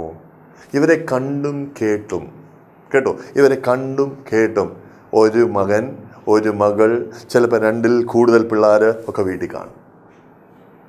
ഇവരെ സംബന്ധിച്ചിടത്തോളം അപ്പച്ചൻ്റെയും അമ്മച്ചിയുടെയും ജീവിത മാതൃകയിൽ നിന്ന് അവർ പഠിച്ചു, സഭ ഒരു യൂസ്ലെസ് ഇടപാടാണ്. ദൈവവചനം അതനുസരിക്കണമെന്ന കാര്യമൊന്നുമല്ല. ദൈവം സൗകര്യം ഉണ്ടെങ്കിൽ അദ്ദേഹത്തെ പോയി കാണാം. ക്രിസ്മസിന് ഈസ്റ്ററിനൊക്കെ ഒന്ന് പോകണം, അധികമുള്ളൊന്നുമില്ല. അങ്ങനെ പേടിക്കേണ്ട കാര്യമൊന്നുമില്ല. എൻ്റെ അപ്പച്ചന് പേടിയില്ലല്ലോ, എൻ്റെ അമ്മച്ചിക്ക് പേടിയില്ലല്ലോ, അവർ ധൈര്യത്തോടെ പറയും. ഇങ്ങനെ 1-2 പിള്ളേർ വീട്ടിൽ വളരാൻ തുടങ്ങിയാൽ, എന്നെ കേൾക്കുന്ന ദൈവമക്കളോട് ഞാൻ പറയട്ടെ, ഒരു 15-16 വയസ്സൊക്കെ ആകുമ്പോൾ എന്ന് പറഞ്ഞാൽ നമ്മുടെ ഒരു 10ാം ക്ലാസ്സൊക്കെ അങ്ങോട്ട് തീർന്ന് വരുമ്പോൾ ഇതിനെ പിന്നെ പിള്ളേർ എന്നൊന്നും പറയാനൊക്കത്തില്ല കേട്ടോ. കൊമ്പും മാലുമൊക്കെ വിളച്ച മോൺസ്റ്റർമാർ എന്ന് പറയുന്നത് കുറച്ചുകൂടെ നല്ലത്. വളരും തോറും വീട്ടിൽ തലവേദന വർദ്ധിക്കും കേട്ടോ. ബീഡിവലി, കഞ്ചാവടി, കള്ളുകുടി, പെണ്ണുപിടി പ്രശ്നങ്ങളാണ്. ഇങ്ങനത്തെ മക്കളെ ഈ 18ഒക്കെ ആകുമ്പം ഭ്രാന്തന്മാരെ ഷോക്ക് അടുപ്പിക്കാൻ കൊണ്ടുപോകുന്നതിൽ പിടിച്ച് കെട്ടി ഞങ്ങൾ അടുക്ക കൊണ്ടുവരും ചില അപ്പനും അമ്മമാരും കേട്ടോ. എന്നിട്ട് പറയും, പാസ്റ്ററെ പ്രാർത്ഥിച്ച് ശരിയാകുക. ഷോക്ക് അടുപ്പിച്ചേച്ച് ചിലതിനെ കൊണ്ടുവന്ന് നമ്മുടെ മുമ്പിൽ എഴുതും. ഇനി പാസ്റ്ററുടെ ചുമതലയാണ് കേട്ടോ, ഇനി പാസ്റ്ററുടെ ചുമതലയാണ്. പാസ്റ്റർ ഒന്ന് വചനമൊക്കെ പഠിപ്പിച്ചു കൊടുത്ത് ശുശ്രൂഷയിലേക്ക് ഇറക്ക് ചിലർ പറയുന്നത് കേട്ടോ. ചില അമ്മച്ചിമാർ പാതിരാത്രി എന്നെ വിളിച്ചുണർത്തും. ഫോൺ എടുത്ത് ഹലോ എന്ന് പറയുന്ന എന്നോട് പറയുകയാണ്, പാസ്റ്റർ അടുത്ത 3 ദിവസം ഉപവസിച്ച് എൻ്റെ കുഞ്ഞിന് വേണ്ടി പ്രാർത്ഥിക്കണം. ഇങ്ങനെയൊക്കെ പറയുന്ന മാതാപിതാക്കളോട്, അമ്മച്ചിമാരോട് ഞാൻ സ്ഥിരമായി പറയാറുള്ള ഒരു ഉത്തരം ഞാൻ പറയട്ടെ. ഞാൻ പറയും, എനിക്കിപ്പോൾ സൗകര്യമില്ല. നിൻ്റെ കൊച്ചിന് വേണ്ടി അങ്ങനെ കുത്തിയിരുന്ന് ഉപവസിക്കാൻ എനിക്ക് സൗകര്യമില്ല. ഉപദേശിക്കാൻ സമയം കളയേണ്ടതെന്ന് എനിക്ക് സൗകര്യമില്ല. എന്താണെന്നറിയാമോ? അവനോട് പറയുന്നതല്ല അവൻ പഠിക്കുന്നത്, അവൻ കണ്ട് പഠിച്ചതാ ഈ കാണിക്കുന്നതെല്ലാം. ആരെ കണ്ടുപിടിച്ചു? നിന്നെ കണ്ടുപിടിച്ചു. കൊച്ചായിരിക്കുമ്പോൾ കേട്ടോ, കൊച്ചായിരിക്കുമ്പോൾ ദൈവമെന്ന ഒരു വ്യക്തിത്വം ഉണ്ട് എന്ന് നീ നിൻ്റെ ജീവിതം കൊണ്ട് അവനെ പഠിപ്പിക്കണം. ദൈവത്തിന് കീഴ്പ്പെടുന്നതാണ് നല്ലത് എന്ന് മാതൃക കാണിച്ചു കൊടുക്കണം. ദൈവവചനമാണ് ജീവിതത്തിൻ്റെ ആധാരമെന്ന് നീ നിൻ്റെ ജീവിത രീതികളിലൂടെ പ്രകടിപ്പിക്കുവാനിടയാകണം. സഭയിൽ പോകണം, അവിടെ ഒരു ദൈവദാസനുണ്ട്, അങ്ങേര് പറയുന്നത് ദൈവവചനത്തിനൊത്തവണ്ണം ആണെങ്കിൽ അത് കേൾക്കണം, അനുസരിക്കണം. അതനുസരിച്ച് കാണിച്ചുകൊണ്ട് നിൻ്റെ മക്കൾക്ക് മാതൃകയാണ്. എങ്കിലേ ഒരു പ്രായമാകുന്ന സമയത്ത് ദൈവമുണ്ട് എന്ന് അംഗീകരിച്ച് സഭയിൽ പോയി മര്യാദയായി ജീവിച്ച് ദൈവവചനം അനുസരിച്ച് ദൈവദാസന്മാർക്ക് കീഴ്പ്പെട്ട് ഇത് നിനക്ക് ഒരു അനുഗ്രഹമാകത്തുള്ളൂ. ഞാൻ നിന്നോട് ഇങ്ങനെ പറയാം, ലൂക്കോസ് സുവിശേഷം വായിക്കുമ്പോൾ 6-ാം അധ്യായം അതിൻ്റെ 40-ാം വാക്യത്തിൽ ഇങ്ങനെ കാണാം, ശിഷ്യൻ ഗുരുവിന് മീതെ അല്ല, എന്നാൽ എല്ലാം പഠിച്ചു കഴിയുമ്പോൾ ഗുരുവിനെ പോലെയാകും. ഇതിൻ്റെ നല്ല വ്യാഖ്യാനങ്ങളൊക്കെ നിങ്ങൾ ഒത്തിരി കേട്ടിട്ടുണ്ടാകും. പറഞ്ഞതിൻ്റെ അർത്ഥം ഇത്രയേ ഉള്ളൂ കേട്ടോ. പറഞ്ഞതിൻ്റെ അർത്ഥം ഇത്രയേ ഉള്ളൂ. ആരാണ് ഗുരു എന്ന് വെച്ചാൽ, ആ ഗുരു പഠിപ്പിക്കുന്നതെല്ലാം പഠിച്ചു കഴിയുമ്പം ഫൈനാലിറ്റി എന്താണ്? ഈ പഠിച്ചവൻ ഗുരുവിനെ പോലെയാകും. സ്കൂളിൽ കൊണ്ടുവിട്ട് അവിടെയുള്ള കുറേ സാറന്മാരെ ഗുരുക്കന്മാർ, തെറ്റൊന്നുമില്ല. കോളേജിൽ പോയി സാറന്മാർ ഗുരു, ഓക്കെ, തെറ്റില്ല. പാസ്റ്റർ ഗുരു, തെറ്റില്ല. പക്ഷെ നീ മനസ്സിലാക്കണം, ഒരു കുട്ടിയുടെ ജീവിതത്തിൽ ഒരു നല്ല പങ്ക് അഭ്യസനം നടക്കുന്നത് കോളേജിലല്ല, സ്കൂളിലല്ല, സഭയിലല്ല, നിൻ്റെ വീട്ടിനകത്താണ്. ആ വീട്ടിനകത്ത് പഠിപ്പിക്കേണ്ടുന്ന ചില കാര്യങ്ങളുണ്ട്. അതുകൊണ്ടല്ലോ, they are not taught, they are caught കേട്ടോ. ഇത് നീ മനസ്സിലാക്കണം. ഇത് നീ പഠിപ്പിക്കുന്നതല്ല, നീ പ്രകടിപ്പിക്കുന്ന പലതിനെയും കണ്ടുപഠിക്കുന്നതാണ്. അപ്പോൾ കുഞ്ഞുങ്ങൾക്ക് മുമ്പിൽ നീ ഒരു നല്ല മാതൃക ചെയ്തു വെച്ച് കൊടുത്തേ പറ്റൂ, എങ്കിലേ അവർ നന്നാകത്തുള്ളൂ. നീ മനസ്സിലാക്കണം, ദൈവമുണ്ട്, അവന് കീഴ്പ്പെട്ട് ജീവിക്കണം, അവൻ പറയുന്നത് കേൾക്കണം, അവൻ്റെ വചനം അനുസരിക്കണം, അവൻ്റെ സഭയിൽ ഭാഗവക്കാകണം എന്ന് നീ മാതൃകയായി ഇന്ന് കാണിച്ചില്ലെങ്കിൽ നാളെ അത് കാണിക്കേണ്ടുന്ന ഒരു ആവശ്യകത വരുമ്പോൾ അവർ ദൈവത്തെ അംഗീകരിച്ചെന്ന് വരത്തില്ല. ഇന്നിൽ നിൻ്റെ മക്കളെ നീ നല്ല വഴി പഠിപ്പിച്ചു കൊടുക്കേണ്ടതിന് മര്യാദയ്ക്ക് സഭയിൽ പോകണം കേട്ടോ. മര്യാദയ്ക്ക് സഭയിൽ പോകണം. ഇത് അത്യാവശ്യമാണ്. മര്യാദയ്ക്ക് സഭയിൽ പോകണം. ഞാനിതാ മറ്റൊരു കാര്യത്തിലേക്ക് നിൻ്റെ ശ്രദ്ധയെ തിരികട്ടെ. യഥാർത്ഥമായി നിനക്ക് ചുറ്റുമുള്ള സമൂഹത്തിനു മധ്യേ ഒരു നല്ല ക്രൈസ്തവ സാക്ഷ്യമുണ്ടാകേണ്ടതിന് നീ സഭയുടെ ഭാഗമായിരിക്കണം. സഭയുടെ ഭാഗമായി നിന്നുകൊണ്ട് ക്രിസ്തുവിൻ്റെ സ്നേഹം പ്രകടിപ്പിക്കുവാൻ തുടങ്ങണം. യേശു ക്രിസ്തു പറഞ്ഞത് ഇങ്ങനെയാണ്. നമ്മുടെ ശിഷ്യന്മാർ കേട്ടോ, യേശുവിൻ്റെ ശിഷ്യന്മാർ അവരെല്ലാം മീശ വടിച്ചിരിക്കും. അങ്ങനെയല്ല യേശുവിൻ്റെ ശിഷ്യന്മാരാണെന്ന് നാട്ടുകാരറിയുന്നത്. അവരെല്ലാം വെള്ള വസ്ത്രം ധരിക്കും. അതുകൊണ്ടല്ല അവർ ശിഷ്യരാണെന്ന് അറിയുന്നത്. നോ. എങ്ങനെയാ ചോദിച്ചാൽ അവർ തമ്മിലുള്ള സ്നേഹം കാണുമ്പോൾ അവർ എൻ്റെ ശിഷ്യന്മാരെന്ന് ലോകം അറിയുവാനിടയാകും. തമ്മിലുള്ള സ്നേഹം, തമ്മിൽ കാണാനുള്ളൊരു കൊതി കേട്ടോ. ഇപ്പം ഞാനിങ്ങനെ പറയാം, ഈ കാലഘട്ടത്തിൽ കേട്ടോ സഭായോഗമായി കൂടി വരുവാൻ പറ്റുന്നില്ല, സത്യമാണ്. പക്ഷെ എത്ര പേരാണ് ഞങ്ങളെ വിളിക്കുന്നത്. കാണാൻ കൊതിയാകുന്നു, ഒരുമിച്ച് ഒന്നുകൊണ്ടൊന്ന് ആരാധിക്കാൻ കൊതിയാകുന്നു. ചിലർ ഞങ്ങളെ വിളിക്കുന്നില്ല. രണ്ടുപേരുടെയും മധ്യത്തിൽ ആരാ ശരിയായ ദൈവപൈതൽ? ആരില്ല കർത്താവിൻ്റെ ആത്മാവ് ചലിക്കുന്നത്? നിങ്ങൾ തന്നെ വിവേചിച്ച് നോക്ക്. ദ ഹോളി സ്പിരിറ്റ് കേട്ടോ രണ്ടുപേരിൽ ചലിക്കുകയാണെങ്കിൽ അവരെ ഇങ്ങനെ വിടർത്തി നിർത്തുകയല്ല, അടുപ്പിക്കുകയാണ് ചെയ്യുന്നത് കേട്ടോ. ഇത് നമ്മൾ മനസ്സിലാക്കണം.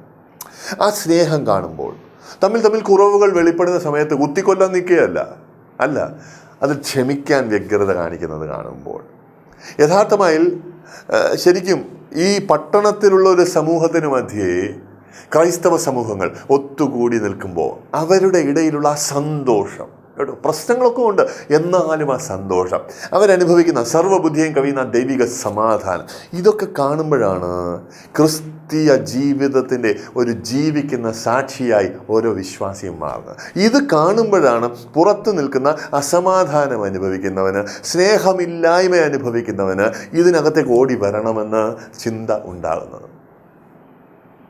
അതിനുവേണ്ടി നീ ഒരു സഭയുടെ ഭാഗം ആകണം. അതിനുവേണ്ടി ആ നല്ല സാക്ഷ്യത്തിൽ ഭാഗമാകേണ്ടതിന് നീയും ഒരു സഭയുടെ ഭാഗം ആകണം. ഇതാ 10ാമതൊരു കാര്യം. ഗലാത്യ ലേഖനം 6-ാം അധ്യായം അതിൻ്റെ 2-ാം വാക്യമാണ്. തമ്മിൽ ഭാരങ്ങളെ ചുമപ്പീൻ. എല്ലാ മനുഷ്യർക്കും ഭാരങ്ങളുണ്ടല്ലേ, എല്ലാ മനുഷ്യർക്കും ഭാരങ്ങളുണ്ട്. ഇത് ലഘുവാകുന്നത് എപ്പോഴാണ്? ഒരാളുടെ ഭാരം 2 പേർ ഒന്ന് താങ്ങിക്കൊടുക്കുമ്പോഴാണ്. നിങ്ങൾ അന്യോന്യം ഭാരങ്ങൾ ചുമക്കുന്നവരായിരിക്കണം. നിങ്ങൾ വേറൊരാൾക്ക് ഭാരമായിരിക്കണമെന്നല്ല, അന്യോന്യം ഭാരങ്ങൾ ചുമക്കുന്നവരായിരിക്കണം. 1 തെസ്സലോനിക്കർ 4:18 വചനം പറയുക, ഈ വചനങ്ങളെ കൊണ്ട് അന്യോന്യം ആശ്വസിപ്പിച്ചു കൊള്ളുവീൻ കേട്ടോ. ദൈവവചനം പങ്കുവെച്ച് അന്യോന്യം നിങ്ങൾ ആശ്വാസം നൽകുന്നവരായിരിക്കണം. കർത്താവ് പറയുകയാണ്. ഒത്തിരി ഭാരങ്ങൾ പലർക്കുണ്ട്. മക്കളെ ചൊല്ലി ഭാരം, ഭർത്താവിനെ ചൊല്ലി ഭാരം, വീട്ടിലെ സാമ്പത്തിക പ്രശ്നത്തെ ചൊല്ലി ഭാരം, നാളെക്കുറിച്ചൊരു ഭാരം, ചില വേണ്ടപ്പെട്ടവരുടെ മരണം നിമിത്തം, ദുഃഖങ്ങൾ നിമിത്തമുള്ള ഭാരം, ഇതൊക്കെ ഒത്തിരി പേർക്കുണ്ട്. ഇതറിയാവുന്ന കർത്താവ് ഈ ഭാരങ്ങൾ ചുമക്കാൻ നമുക്ക് സഹായകരമാകേണ്ടതിന്, ആവശ്യമുള്ള ഘട്ടത്തിൽ ദുഃഖകരമായ വേളകളിൽ ആശ്വാസം പ്രാപിക്കുവാൻ ഇടപെടേണ്ടതിന് വച്ചിരിക്കുന്ന മാധ്യമം എന്താണെന്നറിയാമോ? ഈ കൂട്ടായ്മയാണ്. ആവശ്യമുള്ളവന് ആ കൂട്ടായ്മ കൊടുത്തുകൊണ്ട് ഈ ആശ്വാസപ്രദനായ ദൈവത്തിൻ്റെ ആശ്വാസം പകരുന്ന ഒരു ചാനലായി നീ മാറണം. നീ ഭാരം ചുമക്കുകയാണ്, ആകുലത്തിലാണ്, നിനക്ക് ആശ്വാസം ആവശ്യമുണ്ടെങ്കിൽ ഈ കൂട്ടായ്മയ്ക്കകത്ത് ചെന്ന് അത് പ്രാപിക്കുവാനും ഇടവരണം. അതിനുവേണ്ടി നീ സഭയിൽ പോകണം. ഇതാ ഒരു കാര്യം കൂടി. എബ്രായ ലേഖനം 10-ാം അധ്യായത്തിൻ്റെ 24-ാം വാക്യമാണ്. വചനം പറയുന്നു, ചിലർ ചെയ്യുന്നതുപോലെ നമ്മുടെ സഭായോഗങ്ങളെ ഉപേക്ഷിക്കാതെ. വായിച്ചു വരുമ്പോൾ കാണാം, അന്ത്യകാലമാകും തോറും നമ്മൾ കൂടുതൽ സഭായോഗങ്ങൾ ആചരിക്കുവാൻ തുടങ്ങണം. ഇത് ദൈവത്തിൻ്റെ കൽപ്പനയാണ്. അപ്പോൾ നമ്മൾ മനസ്സിലാക്കേണ്ട കാര്യം എന്താണ്? ഈ കൽപ്പന നമ്മൾ അനുസരിക്കണം അല്ലേ? ദൈവത്തെ അനുസരിക്കാൻ ആഗ്രഹമുള്ളവൻ ഈ കൽപ്പന അനുസരിക്കണം. സഭായോഗങ്ങൾ ഉപേക്ഷിക്കാൻ പാടില്ല. ഇത് ദൈവകൽപ്പനയാണ്. അനുസരിച്ചാൽ എന്തു പറ്റും? യേശു പറഞ്ഞു, എന്നെ സ്നേഹിക്കുന്നവൻ ഇങ്ങനെ കൈ ഉയർത്തിപ്പിടിച്ചുകൊണ്ട് ഐ ലവ് യു എന്ന് പാട്ട് പാടുകയല്ല ചെയ്യുന്നത്. എന്നെ സ്നേഹിക്കുന്നവൻ എൻ്റെ കൽപ്പനകളെ അനുസരിക്കും. അപ്പം ഈ കൽപ്പന അനുസരിച്ചുകൊണ്ട് യേശുവിനോടുള്ള നിൻ്റെ സ്നേഹം പ്രകടിപ്പിക്കണം. ചിന്തിക്കേണ്ടതിന് ആവർത്തന പുസ്തകം 28 നിന്ന് 2 വാക്യങ്ങൾ ഞാൻ ഉദ്ധരിക്കാം. വചനം അവിടെ പറയുന്നുണ്ട്, ആരംഭവാക്യങ്ങളിൽ കർത്താവിൻ്റെ കൽപ്പനകൾ, പ്രമാണങ്ങൾ, ചട്ടങ്ങൾ ഇതൊക്കെ അനുസരിച്ചാൽ അനുഗ്രഹം കിട്ടും. 15-ാമത്തെ വാക്യം മുതലൊക്കെ വായിക്കുമ്പോൾ കാണാം, അനുസരിച്ചില്ലെങ്കിൽ നിന്റെ മേൽ ശാപം വരുവാനിടയാവും. അതുകൊണ്ട് ഈ കൽപ്പന അനുസരിച്ചുകൊണ്ട് നീ ചെയ്യാനുള്ളത് എന്താണ്? അനുഗ്രഹം പ്രാപിക്കുക, ശാപം വിട്ടൊഴിയുക എന്ന് ഞാൻ പറയുക. ചിന്തിച്ചോ, നല്ല തീരുമാനങ്ങൾ എടുത്തോ, അനുഗ്രഹം പ്രാപിച്ചോ, കുഴപ്പമില്ല. ഇതാ ഒരു നല്ല കാര്യം കൂടി. നമ്മുടെ വിളി അതെന്താണെന്ന് ചോദിച്ചാൽ ഞാൻ പറയും, പല കാര്യങ്ങൾ വചനത്തിൽ മനസ്സിലാക്കാം. പ്രധാനപ്പെട്ടൊരു കാര്യം, യേശുവിനെ നീ അനുകരിക്കണം. Be an imitator of Christ. കേട്ടോ, പൗലോസ് പറയുന്നത് ഇങ്ങനെയാണ്, നീ എൻ്റെ അനുകാരി ആയിക്കൊള്ളുക. എങ്ങനെ? ഞാൻ ക്രിസ്തുവിനെ അനുകരിക്കുന്നത് പോലെ നീ എൻ്റെ അനുകാരി ആയിക്കൊള്ളുക. നമ്മൾ ശരിക്കും ക്രിസ്തുവിനെ ഇമിറ്റേറ്റ് ചെയ്യണം. ക്രിസ്തു ജീവിച്ചതുപോലെ ജീവിക്കണം. ക്രിസ്തു ചെയ്തതുപോലെ കാര്യങ്ങൾ കൈകാര്യം ചെയ്യണം. ക്രിസ്തു ചെയ്തതുപോലെ കാര്യങ്ങൾ കൈകാര്യം ചെയ്യണം. 1 പത്രോസ് 2:21 വചനം വായിക്കുന്നത് ശ്രദ്ധിക്കുക. അതിനായിട്ടല്ലോ നിങ്ങളെ വിളിച്ചിരിക്കുന്നത്. ക്രിസ്തുവും നിങ്ങൾക്ക് വേണ്ടി കഷ്ടം സഹിച്ചു. നിങ്ങൾ അവൻ്റെ കാൽച്ചുവട് പിന്തുടരുവാൻ ഒരു മാതൃക വെച്ചേച്ച് പോയിരിക്കുന്നു. കാര്യം മനസ്സിലായോ? ഹല്ലേലൂയ. കർത്താവ് ഈ ലോകത്തിലായിരുന്നപ്പോൾ ചെയ്തതെല്ലാം നമ്മൾ അവൻ്റെ കാൽച്ചുവടുകൾ പിന്തുടരേണ്ടതിന് ഒരു മാതൃകയായി വെച്ചേച്ച് പോയതാണ്. He's our example. ആ എക്സാമ്പിളാണ് നമ്മൾ ഫോളോ ചെയ്യേണ്ടത്. ഇതാണ് കർത്താവ് ഈ വചനഭാഗത്തിൽ പറയുന്നത്. കേട്ടോ, എന്തോ അവൻ ചെയ്തത് നോക്കുക, അതുപോലെ നമ്മളും ചെയ്യുക. 1 യോഹന്നാൻ 2:6 വാക്യം വചനം പറയുകയാണ്, അവനിൽ വസിക്കുന്നു എന്ന് പറയുന്നവൻ അവൻ നടന്നതുപോലെ നടക്കേണ്ടത് ആകുന്നു. നാം അവനിൽ ഇരിക്കുന്നു എന്ന് നമുക്ക് ഇതിനാൽ അറിയാം. നമ്മൾ അവനിൽ വസിക്കുകയാണെന്ന് എങ്ങനെ അറിയുന്നത്? നമ്മുടെ ജീവിതവും അവൻ്റെ ജീവിതവും താരതമ്യം ചെയ്തു നോക്കുമ്പോൾ ഒരുപോലെ ഇരിക്കണം. കേട്ടോ, ഒരുപോലെ ഇരിക്കണം. അവൻ ചെയ്തത് എന്താ, അതുപോലെ നമ്മളും ചെയ്യണം. പല കാര്യങ്ങൾ അവൻ ചെയ്തു. ഒരു കാര്യത്തിലേക്ക് നിങ്ങളുടെ ശ്രദ്ധയെ ഈ കോണ്ടക്സ്റ്റിൽ കൊണ്ടുവരിക. ലൂക്കോസ് 4:16 വാക്യമാണ്. വചനം പറയുന്നു, യേശു താൻ വളർന്ന നസറേത്തിൽ വന്നു. കേട്ടോ, യേശു താൻ വളർന്ന നസറേത്തിൽ വന്നു. ശബ്ബത്തിൽ തൻ്റെ പതിവ് പോലെ പള്ളിയിൽ ചെന്നു. മനസ്സിലായോ? ദൈവത്തെ ആരാധിക്കാൻ നിർണയിക്കപ്പെട്ടിരിക്കുന്ന ഒരു ദിവസമുണ്ട്. ആ ദിവസം അവൻ പള്ളിയിൽ ചെന്നുവെന്ന് അല്ല എഴുതിയിരിക്കുന്നത്. അത് അവൻ്റെ പതിവായിരുന്നു. It was his habit. പതിവ് പോലെ അവൻ ശബ്ബത്തിൽ പള്ളിയിൽ പോയി. കേട്ടോ, ഇത് യേശുവിൻ്റെ സ്വഭാവമാണ്. അപ്പം ഞാൻ നിന്നോട് ചോദിക്കട്ടെ, നീ യേശുവിൽ വസിക്കുന്ന രക്ഷിക്കപ്പെട്ട സ്നാനപ്പെട്ട ആളാണെന്ന് അവകാശപ്പെട്ടിട്ട് ഞായറാഴ്ച രാവിലെ വീട്ടിൽ കുത്തിയിരുന്ന് എങ്ങനെ കാര്യം നടക്കുമോ? നീ സഭയിൽ പോകണം. അത് നിൻ്റെ പതിവായിരിക്കണം. ഇപ്പോഴും ജോലിയിലൊന്നും പ്രവേശിച്ചിട്ടില്ലാതെ മക്കളൊക്കെ വീട്ടിലുണ്ടെങ്കിൽ നിൻ്റെ ചിലവിൽ അവർ ജീവിക്കുന്നതെങ്കിൽ നീ അവരോട് പറയണം, ഇനി അങ്ങോട്ട് എൻ്റെ ചിലവിൽ ജീവിക്കുന്നിടത്തോളം കാലം നീ സഭയെ വന്നേ പറ്റൂ. നിർബന്ധം പിടിക്കണം. ഞാനും എൻ്റെ കുടുംബവുമോ ഞങ്ങൾ യഹോവയെ സേവിക്കും എന്ന നിർബന്ധം അപ്പച്ച നിനക്കുണ്ടാകണം. എൻ്റെ അച്ചായ നിനക്കുണ്ടാകണം. എൻ്റെ അമ്മാമേ, നീ ആ നിർബന്ധം വീട്ടിൽ ചെലുത്തണം. കേട്ടോ, കുടുംബമായി ഞായറാഴ്ച പള്ളി പോകണം. ഇത് അത്യാവശ്യമാണ്. ഒരു വാക്യം കൂടി വായിച്ച് ഞാൻ നിർത്താം. സങ്കീർത്തനം 92 അതിൻ്റെ 13-ാമത്തെ വാക്യമാണ്. കേട്ടോ, ഞാൻ ഉപയോഗിക്കുന്നത് പ്രീമിയർ പുൾപിറ്റ് ബൈബിൾ എന്ന് പറയുന്ന ഒരു ആധുനിക വെർഷനാണ്. അതിനകത്ത് എഴുതിയിരിക്കുന്നത് ഇങ്ങനെയാണ്, യഹോവയുടെ ആലയത്തിൽ നട്ടിരിക്കുന്നവർ തൻ്റെ പ്രാകാരങ്ങളിൽ തഴയ്ക്കും. കേട്ടോ, യഹോവയുടെ ആലയത്തിൽ നട്ടിരിക്കുന്നവർ തൻ്റെ പ്രാകാരങ്ങളിൽ തഴയ്ക്കും. He was planted in the house of the Lord shall flourish എന്ന ഇംഗ്ലീഷ് ബൈബിൾ പറയുന്നു. അർത്ഥമെന്താണ്? അഭിവൃദ്ധി പ്രാപിക്കുക, തഴച്ചു വളരുക, ഫലം കായ്ക്കുക. ഇതിനൊക്കെ ഒരു നല്ല മാർഗമായി കർത്താവ് പറയുന്നത് അവൻ്റെ ആലയത്തിൽ നട്ടിരിക്കുന്ന ഒരു അനുഭവത്തിൽ നീ ആയിരിക്കണം. അവിടെ വേരുറപ്പിക്കണം. കേട്ടോ, അവിടെ വേരുറപ്പിക്കണം.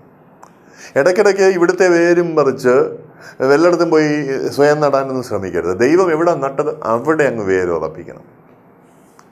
ഒരു സഭയ്ക്കകത്തേക്ക് സത്യം പറഞ്ഞാൽ നീ നടന്നു കയറുന്നതല്ല. കേട്ടോ, രക്ഷിക്കപ്പെടുന്നവരുടെ ഒരു കൂട്ടത്തെ ദിനം പ്രതി സഭയോട് ചേർക്കുന്നു എന്ന് കർത്താവിനെ കുറിച്ച് ബൈബിൾ പറയുമ്പോൾ നീ മനസ്സിലാക്കണം, നിനക്ക് അബദ്ധം എന്ന് തോന്നുന്നതും ശരിക്കും കർത്താവിൻ്റെ പ്ലാനാണ്. കർത്താവ് നിന്നെ ഒരു സഭയെ കൊണ്ടെത്തിക്കുന്നത്. അവിടെ നീ ആയിരിക്കുമ്പോൾ ആ നട്ട ദൈവം നിന്നെ പരിശുദ്ധാത്മാവെന്ന നദിയുടെ കരയിലാണ് നട്ടിരിക്കുന്നത്. ആ നട്ടിരിക്കുന്ന ദൈവം അവിടെ, കേട്ടോ, വചനമാകുന്ന പാല് നിനക്ക് നൽകി തന്നുകൊണ്ടിരിക്കും. വചനം കേട്ട് ഫലഭൂയിഷ്ടമായ മണ്ണിൽ ഇങ്ങനെ വളർന്നു വരുവാൻ ദൈവം നിനക്ക് അനുഭവം ഉണ്ടാക്കും. നിൻ്റെ ഇല പാടാൻ അവൻ സമ്മതിക്കത്തില്ല. ഫലം കായ്ക്കാത്തൊരനുഭവം നിനക്കുണ്ടാകത്തില്ല. അവിടെയാണ് നിനക്ക് അനുഗ്രഹം കേട്ടോ, അവിടെയാണ് നിനക്ക് അനുഗ്രഹം. ഇടയ്ക്കിടയ്ക്ക് പിണക്കവും മൂക്കനടുത്ത് ദേഷ്യവുമൊക്കെ എടുത്തോണ്ട് ഞാൻ എന്നെ തന്നെ ഇവിടുന്ന് പറിച്ച് അപ്പുറത്ത് നടാൻ പോവുക എന്ന് പറഞ്ഞ് സഭ ചാടാനൊന്നും പോകരുത്. നോ, ദൈവം നട്ടടത്ത് നീ നിൽക്കുമ്പം നീ ദൈവത്തോട് പറയുക, എനിക്കറിയാം കർത്താവേ, നിനക്ക് അബദ്ധമൊന്നും പറ്റത്തില്ല, നീ ഒരു വിഡ്ഢിയാനല്ല. നീ ബുദ്ധിയോടെ ആലോചിച്ച് നിൻ്റെ പ്ലാൻ എൻ്റെ ജീവിതത്തിൽ വെളിപ്പെടുത്തിയപ്പോൾ എൻ്റെ വളർച്ചയ്ക്ക്, എൻ്റെ അനുഗ്രഹത്തിന്, എൻ്റെ നന്മയ്ക്ക് ഏറ്റവും ഉതകുന്ന സഭയെ നീ കണ്ടുപിടിച്ച് തന്നതാ. ഞാൻ നിന്നിൽ വിശ്വസിക്കുന്നു, നിന്നിൽ ആശ്രയിക്കുന്നു. നീ എനിക്ക് നന്മയെ വരുത്തത്തുള്ളൂ. അതുകൊണ്ട് ഞാൻ ഇവിടെ നിൽക്കും. ഇവിടെ നിൻ്റെ വചനം എനിക്ക് നൽകുന്ന നിയോഗം എന്തോ അത് ഞാൻ ചെയ്യും. പരിശ്രമിച്ച് നോക്ക്. 1 വർഷം നീ ആയിരിക്കുന്ന സഭയിൽ ഒരു അനുഗ്രഹമാകേണ്ടതിന് നീ ബന്ധപ്പെടുക. ഒരു കൺസ്യൂമർ ക്രിസ്ത്യനായിട്ടല്ല, ഒരു കോൺട്രിബ്യൂട്ടിങ് ക്രിസ്ത്യനായിട്ട് നീ ആ സഭയിൽ ഒന്ന് വർത്തിക്കുക. ദൈവം നിന്നെ അനുഗ്രഹിക്കുന്നത് നിൻ്റെ അനുഭവമാണ്. പ്രാർത്ഥിച്ചാലോ. സ്നേഹമുള്ള കർത്താവേ, എന്നെ കേട്ടുകൊണ്ടിരുന്ന ഈ അങ്ങയുടെ മക്കൾക്കായി ഞാനിപ്പോൾ പ്രാർത്ഥിക്കുകയാണ്. ഒരു സഭയിൽ ചെല്ലുന്നതിനെക്കുറിച്ച്, സഭായോഗത്തിൽ കൂട്ടായ്മ ആചരിക്കുന്നതിനെക്കുറിച്ച് പലവിധമായിരുന്ന കാഴ്ചപ്പാടുകൾ അവരുടെ ഉള്ളത്തിലുണ്ടായിരുന്നിരിക്കാം.